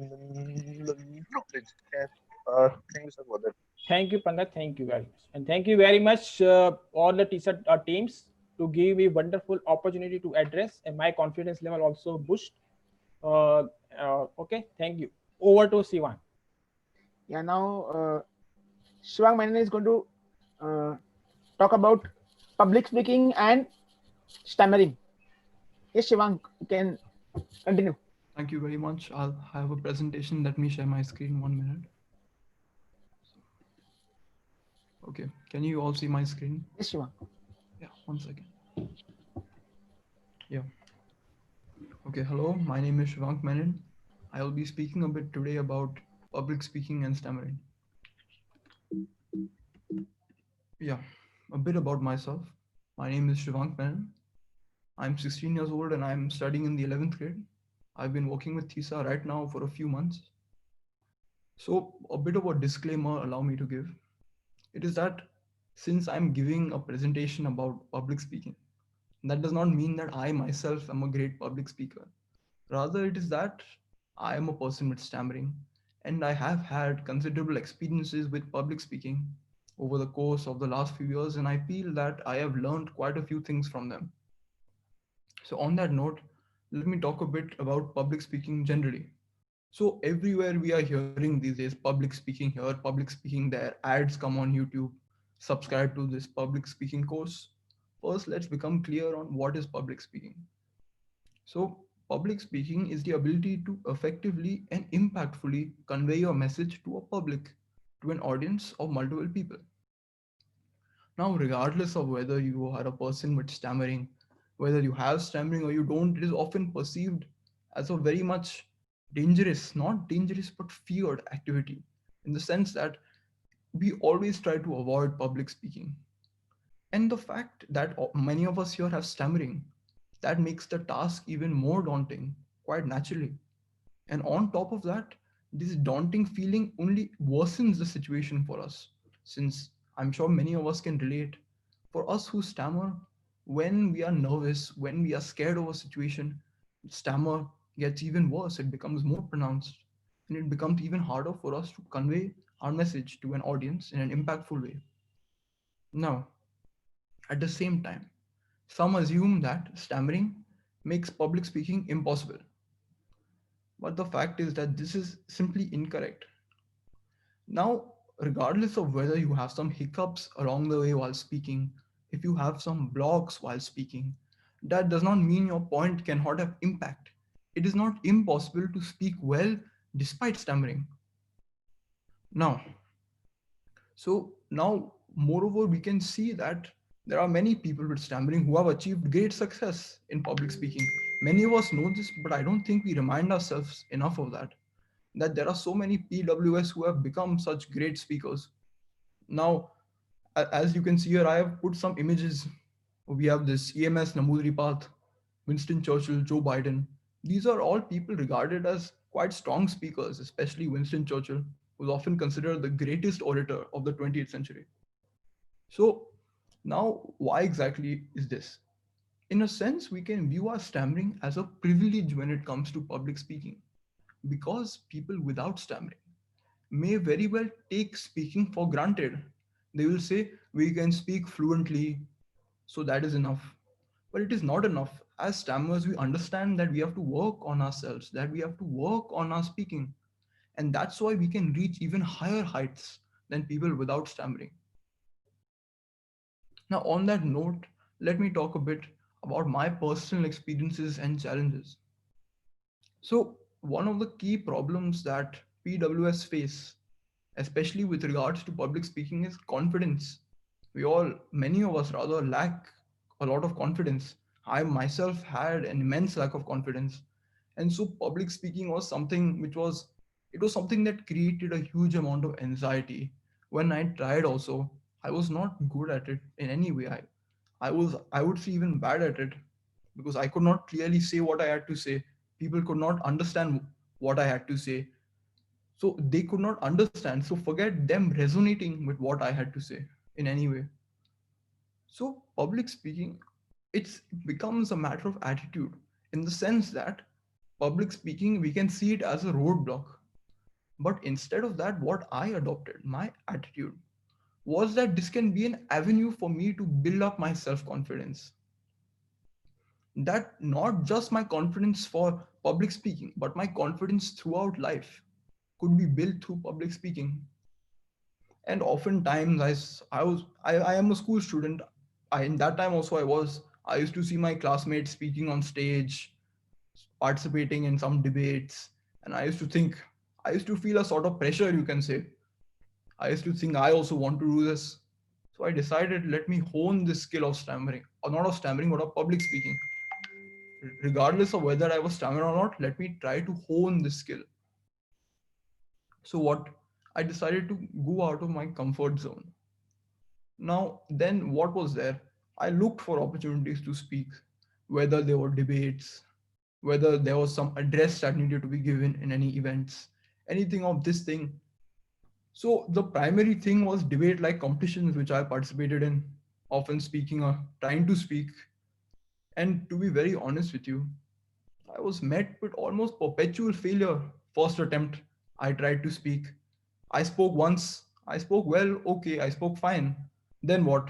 But then other times when there was a space for me to speak, I was too nervous to speak again, thinking those thoughts that all of us have. What if I have a block here? What if I stutter here? So these were the things that were happening. So first attempt overall was still quite a failure. I tried again. I was already demoralized. I tried again. Then I was even further demoralized because again I could not speak well. Not just that I could not speak well, it was that people could often not understand the words that I was speaking. And what is the point of being a speaker if your audience cannot understand you?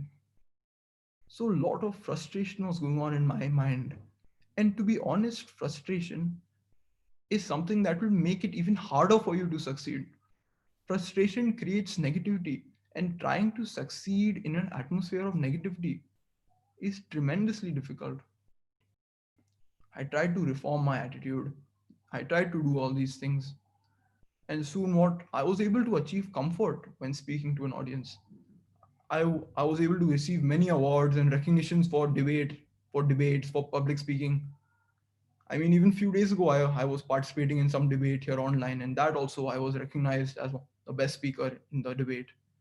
So now what I need to, what I, these are just, this is a basic outline of my personal experiences.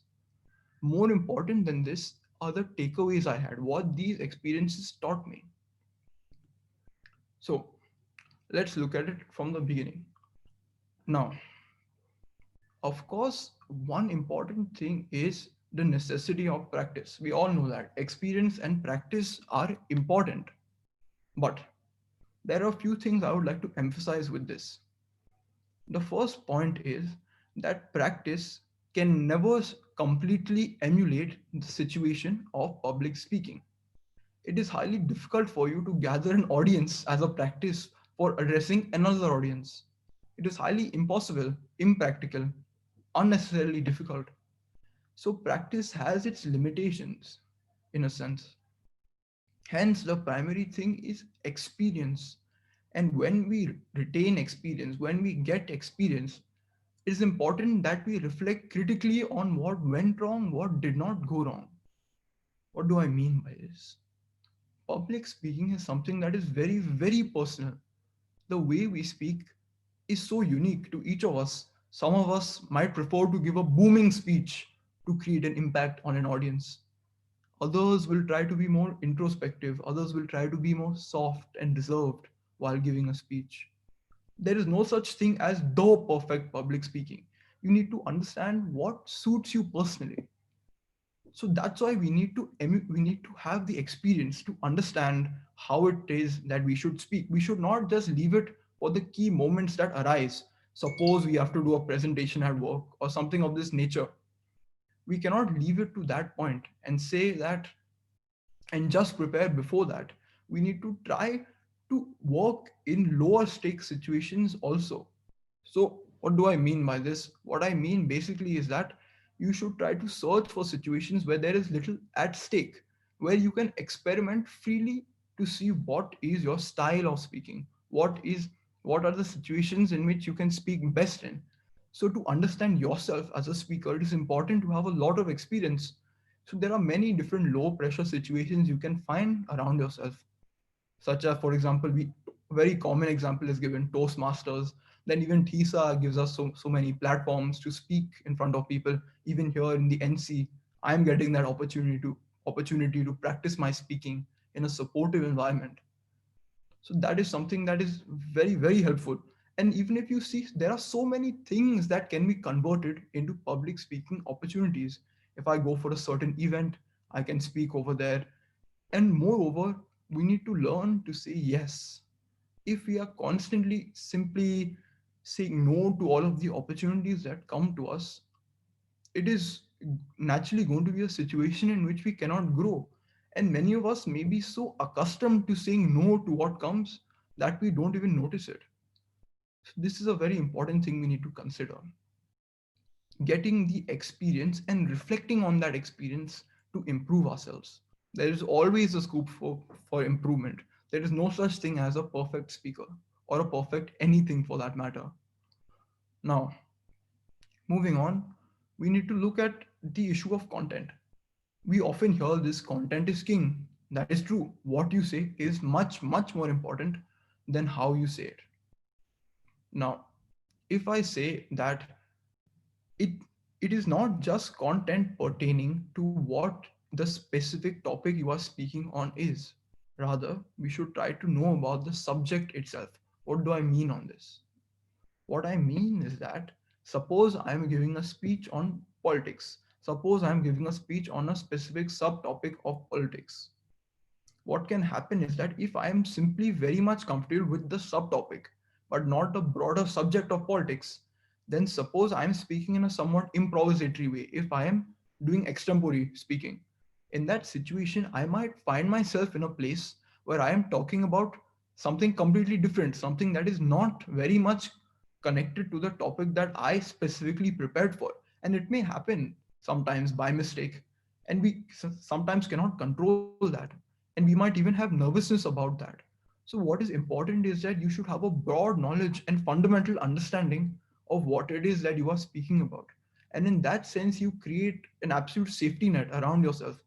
It is like whatever direction you go, you know you will be safe because you know about it. Hence, in this sense, we need to be very much mindful about the entirety of the topic which we are discussing. Moreover, the idea of positive mindset. Dr. Sachin sir, he has spoken quite a lot about this, but I would like to again repeat this. We need to have a positive attitude when it comes to stammering. Suppose I am giving a speech and I stammer. I should not think to myself, what have I done? Finished, speech is gone. No, take it very lightly. In fact, you could smile after you stutter, for example. This has been discussed a lot here at TISA, smiling when you stutter. So what needs to happen is you need to understand that hiccups, whether it is a stammer, whether it is a block, it doesn't matter much. Go on. In fact, if you put emphasis on these minor details of a stutter here, there, whatever, you are simply degrading the quality of your presentation and speaking overall. So that is something I must definitely warn against. Don't focus on the negative things while speaking. It is important that throughout you have a positive mindset.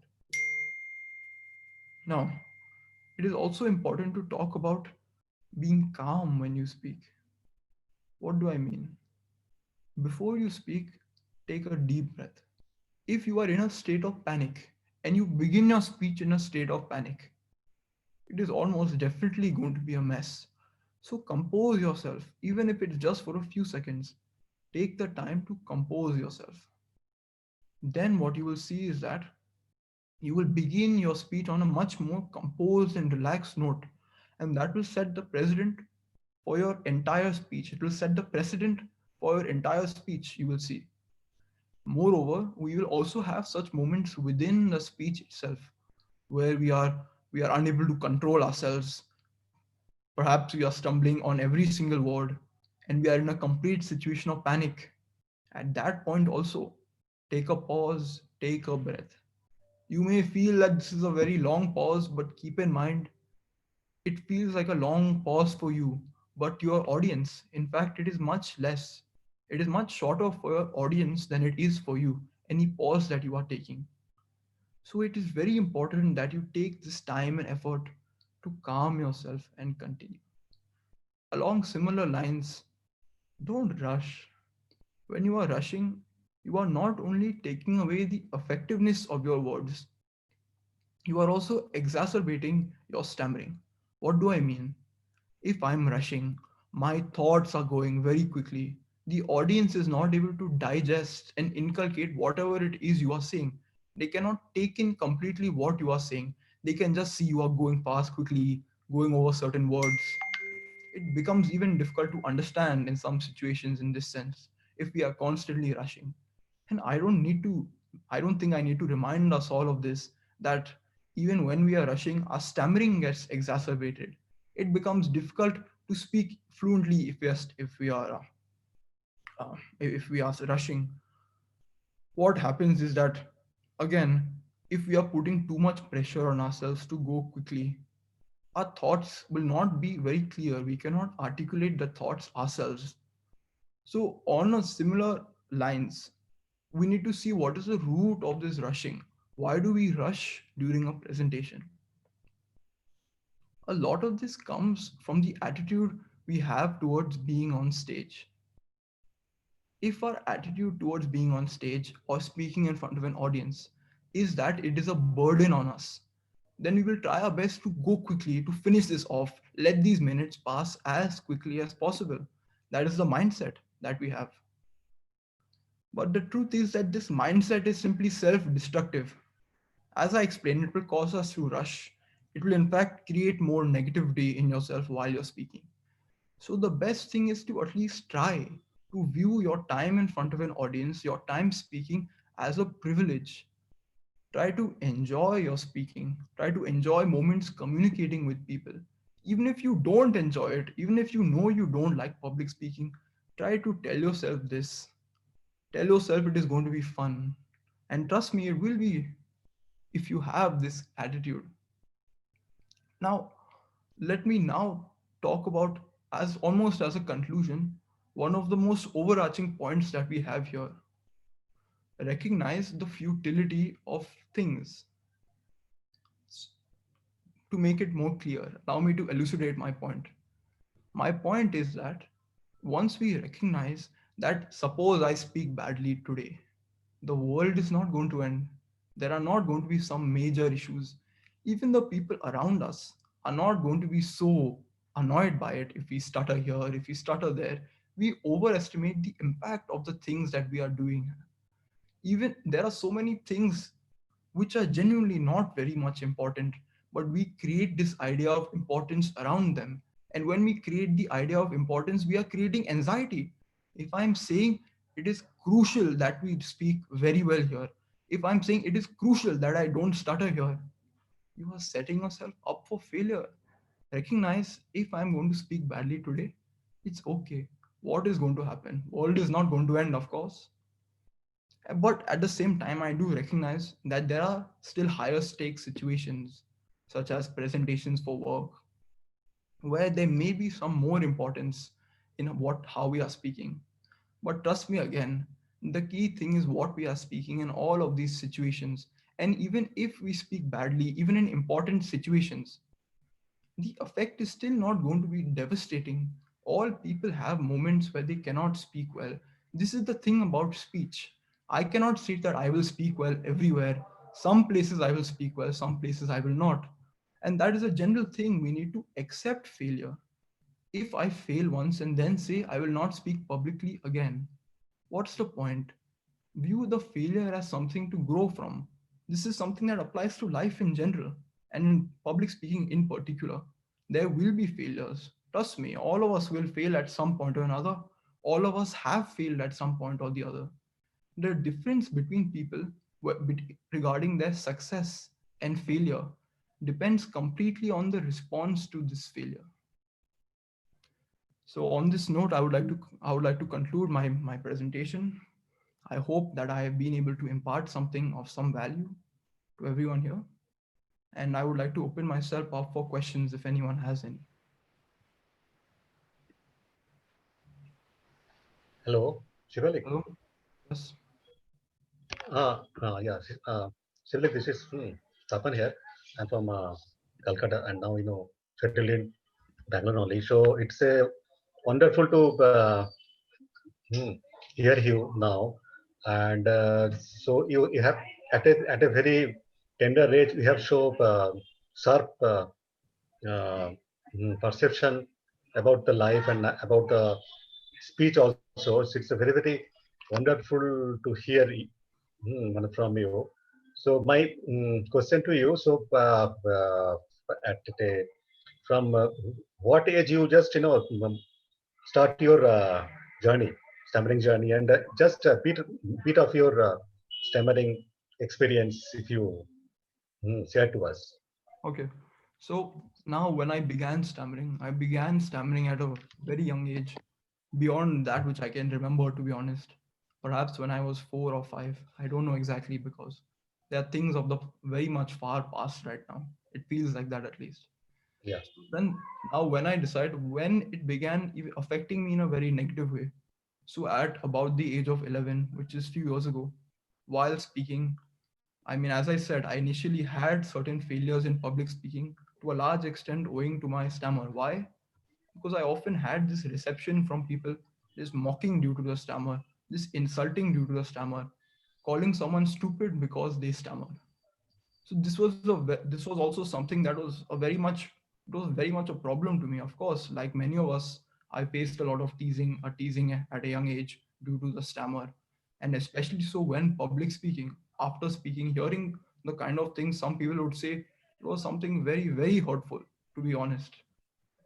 So yeah, so that is more. So from the age of 11 onwards, which was 5 years ago now, I decided 11, 12, somewhere around there, maybe 13 also.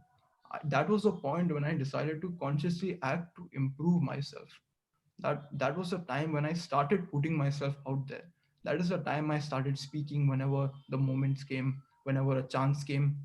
And yes, there was still some years of continuous difficulty where I could not make myself heard. I could not make my points clear and all of this stuff. So that continued for some time. It was probably about 1 or 2 years ago that I finally became comfortable with the stutter and I became confident to speak to people and speak to a public also. So it took a period of some years there to become comfortable with the stammer, to accept the stammer. As I said, acceptance is something very important that we have discussed throughout this conference, that Yeah. if you don't accept it, you are you are the source of negativity for yourself. If for example someone tells you you have a stammer, not as an insult, not as a tease, but as a matter of fact, someone says you have a stammer, if you refuse to accept that and you say no, I don't have a stammer, that is because of the negative connotations you are attaching to yourself and your position. So with these kind of negative connotations, you will put yourself in a place where you cannot improve. Stammering is not the only challenge you can have as a speaker or as a person. So if for any of these things we say no, I don't have it, and don't try to look critically at it, that is a position where you close yourself off to any growth or improvement. So in that sense, my main acceptance, my beginning attempts at accepting started about 5 years ago. And finally, I reached a position where I can say, yes, I have a stammer, but I'm okay with it. I can do well without it, and so can all other PWS. So this is the attitude I adopted about 2 years ago, 1 year ago. And from then, that time, I've had a lot of confidence. I'm able to speak relatively fluently, more so than many of my classmates, etc., who do not have stammering. So that is Wonderful. something. So this Wonderful, is journey I have had. Shivalik. And any at your initial days, any particular person, any school teacher influence you, and you can so that they can mm, motivate you, something like that. Any you have any example? I mean, to be honest, no one in particular inspired me like that. I mean, my grandfather, to an extent, my grandfather, I would say, was one person who was very much inspiring me. He was also a stammerer. He is also a Okay. stammerer, but he is in Okay. fact a lawyer. He has been a lawyer for many decades now. So that is naturally something where you have public speaking as being a key element.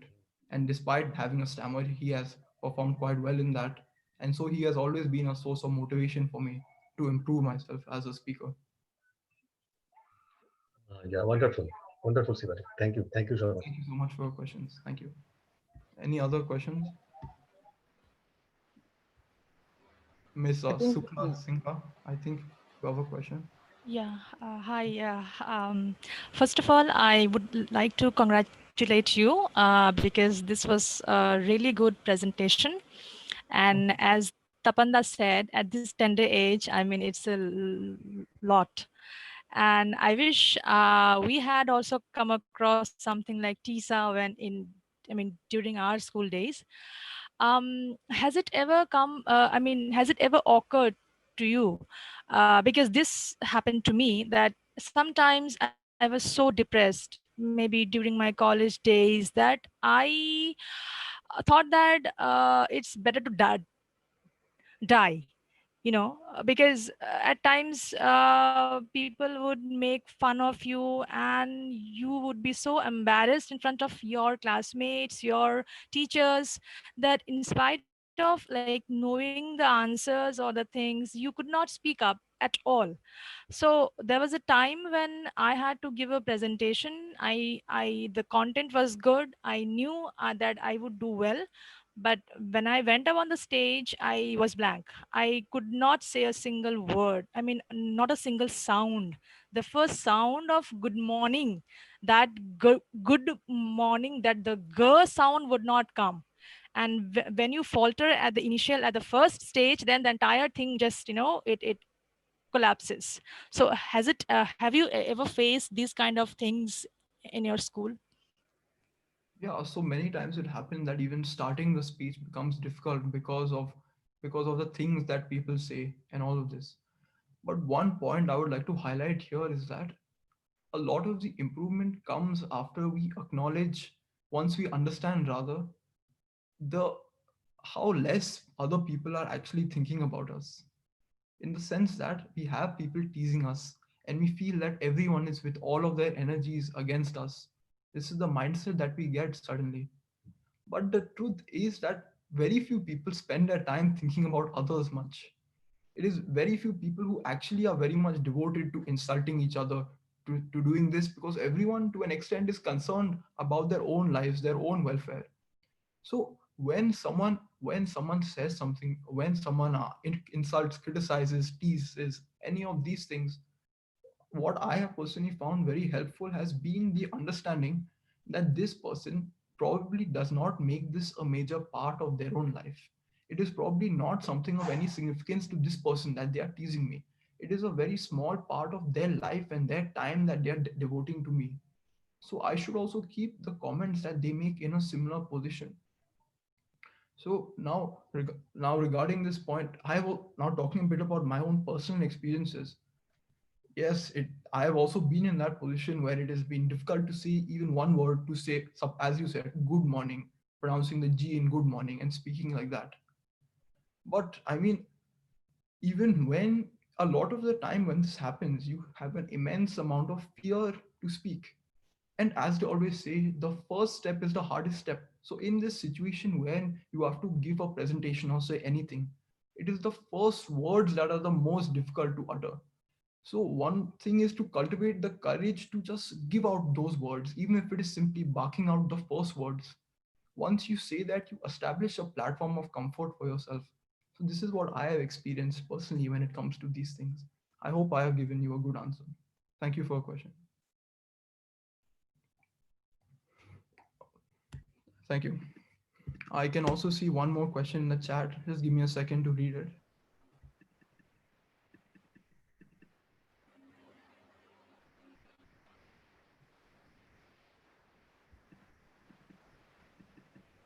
Okay. So the situation that is being described to me here in the chat is that is where you are treated as someone who does not have knowledge because you stammer. So now one thing I feel here is that, yeah, look, now when you are stammering, when you are speaking slowly and all of this, the problem here is the ignorance of the person who is treating you in this way. It is the problem is the person, as you have mentioned here. You have spoken about a professor. So now when this kind of thing happens, so assume they say it in the middle of your presentation. In the middle of your talk or your presentation, someone is telling you you don't have knowledge. Okay, that what you are saying is does not make sense. So what I will tell you is that the primary thing is to realize that your content will be heard. If you begin, you have not spoken much, and then you are treated as someone without knowledge. In time, once you speak more, the knowledge will be clear, will it not? It will be clear that you have knowledge within some amount of time. So I think that's in the case where you are perhaps treated in such a way in the beginning of your presentation, or when you have just uttered a few words. So the thing there is that it translates to a much more general life lesson that you see. It is that when we are shown down before we have actually said anything about ourselves, before we have revealed ourselves and what it is we have to share, it is important for us to, instead of taking it in a negative way and not continuing, it is important that we take it as a motivation and say, now I will prove you wrong and show you that I have knowledge regardless of how I'm speaking it. And now that is the case I have discussed, assuming that you are spoken to in such a way at the before you have shown yourself, before you have spoken much. Now in the situation where you have spoken, where you have done this, and you have uh, in a situation where you have spoken, yes, now finished, you have shown your presentation, and now you are treated as someone who does not know anything, or someone who does not have knowledge, does not have content. So in that situation, I would very much recommend you, I'm sure it's a general advice, to approach the person who is treating you in such a way, to approach the person and ask, what was the lack of knowledge in this? Not in a threatening way, not in a way trying to attract pity and saying, I have spoken everything, but rather simply to ask, what is lacking in what I have said? What is wrong in the content I have shared? So, and this I feel should implicitly give the message to a person. The person will then begin to think, what is it that is actually the lack of knowledge here? Because even they, once questioned about it, will have to second guess their initial instinct, regardless of how wrong it is, regardless of how deep it is. They will have to question this idea that that you do not have knowledge because you are not speaking fast. So then this will put people into reflection. So what I would say is, try to approach these people in a way that is not aggressive, that is not confrontational, but approach them in a way in which you are showing that you want something from them, and that they can give it to you. Like a professor, for example, a professor, if you tell him this, could you please explain to me what exactly it is that I have gotten wrong? If you can approach them, so then in that situation, you are putting the professor in a higher position and saying, you know something that I don't know. So, and I want to now learn something from you. So that is a way to approach them such that you are not inciting any ego, you are not creating any anger. So yeah, so this, my main thing here is, so let me just sum up very quickly. Firstly, prove yourself, prove that you have knowledge through the elucidation of that knowledge. Secondly, don't be afraid to approach. And when you approach, you can do it in a way that will not put you into more issues. You can do it in a way which will not put you into trouble in any way. So yeah, I hope my answer has been of some use to you. Also, you have previously asked whether this talk will be recorded, this session will be recorded. I will just mention to you that on the TISA webpage, all of these talks are being streamed, and within the live streams, after the streaming is done, after the events are done, the live streams will be saved on the TISA page, and within the live stream for the session, you can view it at any time, even after the conference. Yeah. I hope I have sufficiently given, I've given sufficient answers. You're welcome, Ms. Sana Syed. Thank you so much, everybody. If there are any more questions. So, Shivank, it was a very, cool composed speech, I'll say. Very like wonderful speech which you gave, and at a very young age, so you have a very long way to go. So, God bless you and keep it up this way always. Thank you so much. Thank you, Nikhil. So I guess there are no questions then. I'll just say thank you, Mr. Tapan, for your compliment, and even Ms. Sana Syed. So I'm assuming that there are no questions now. Okay. So on that note, we will be concluding today's session. I thank everyone sincerely for being here, for being a part of our national conference. So yeah, I'll be very happy to see everyone back here, back in the conference at 7 o'clock. So yeah, on this note, we end today's session.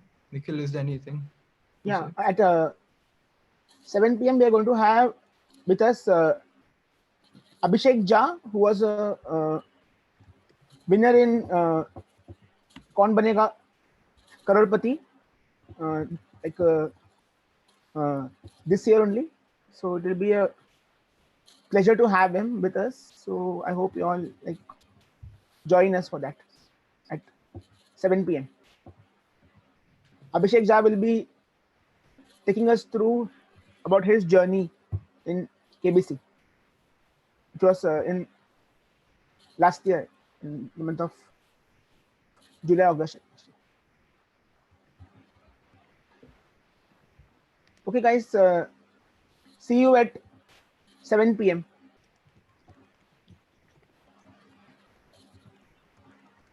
So I'm going to end the session.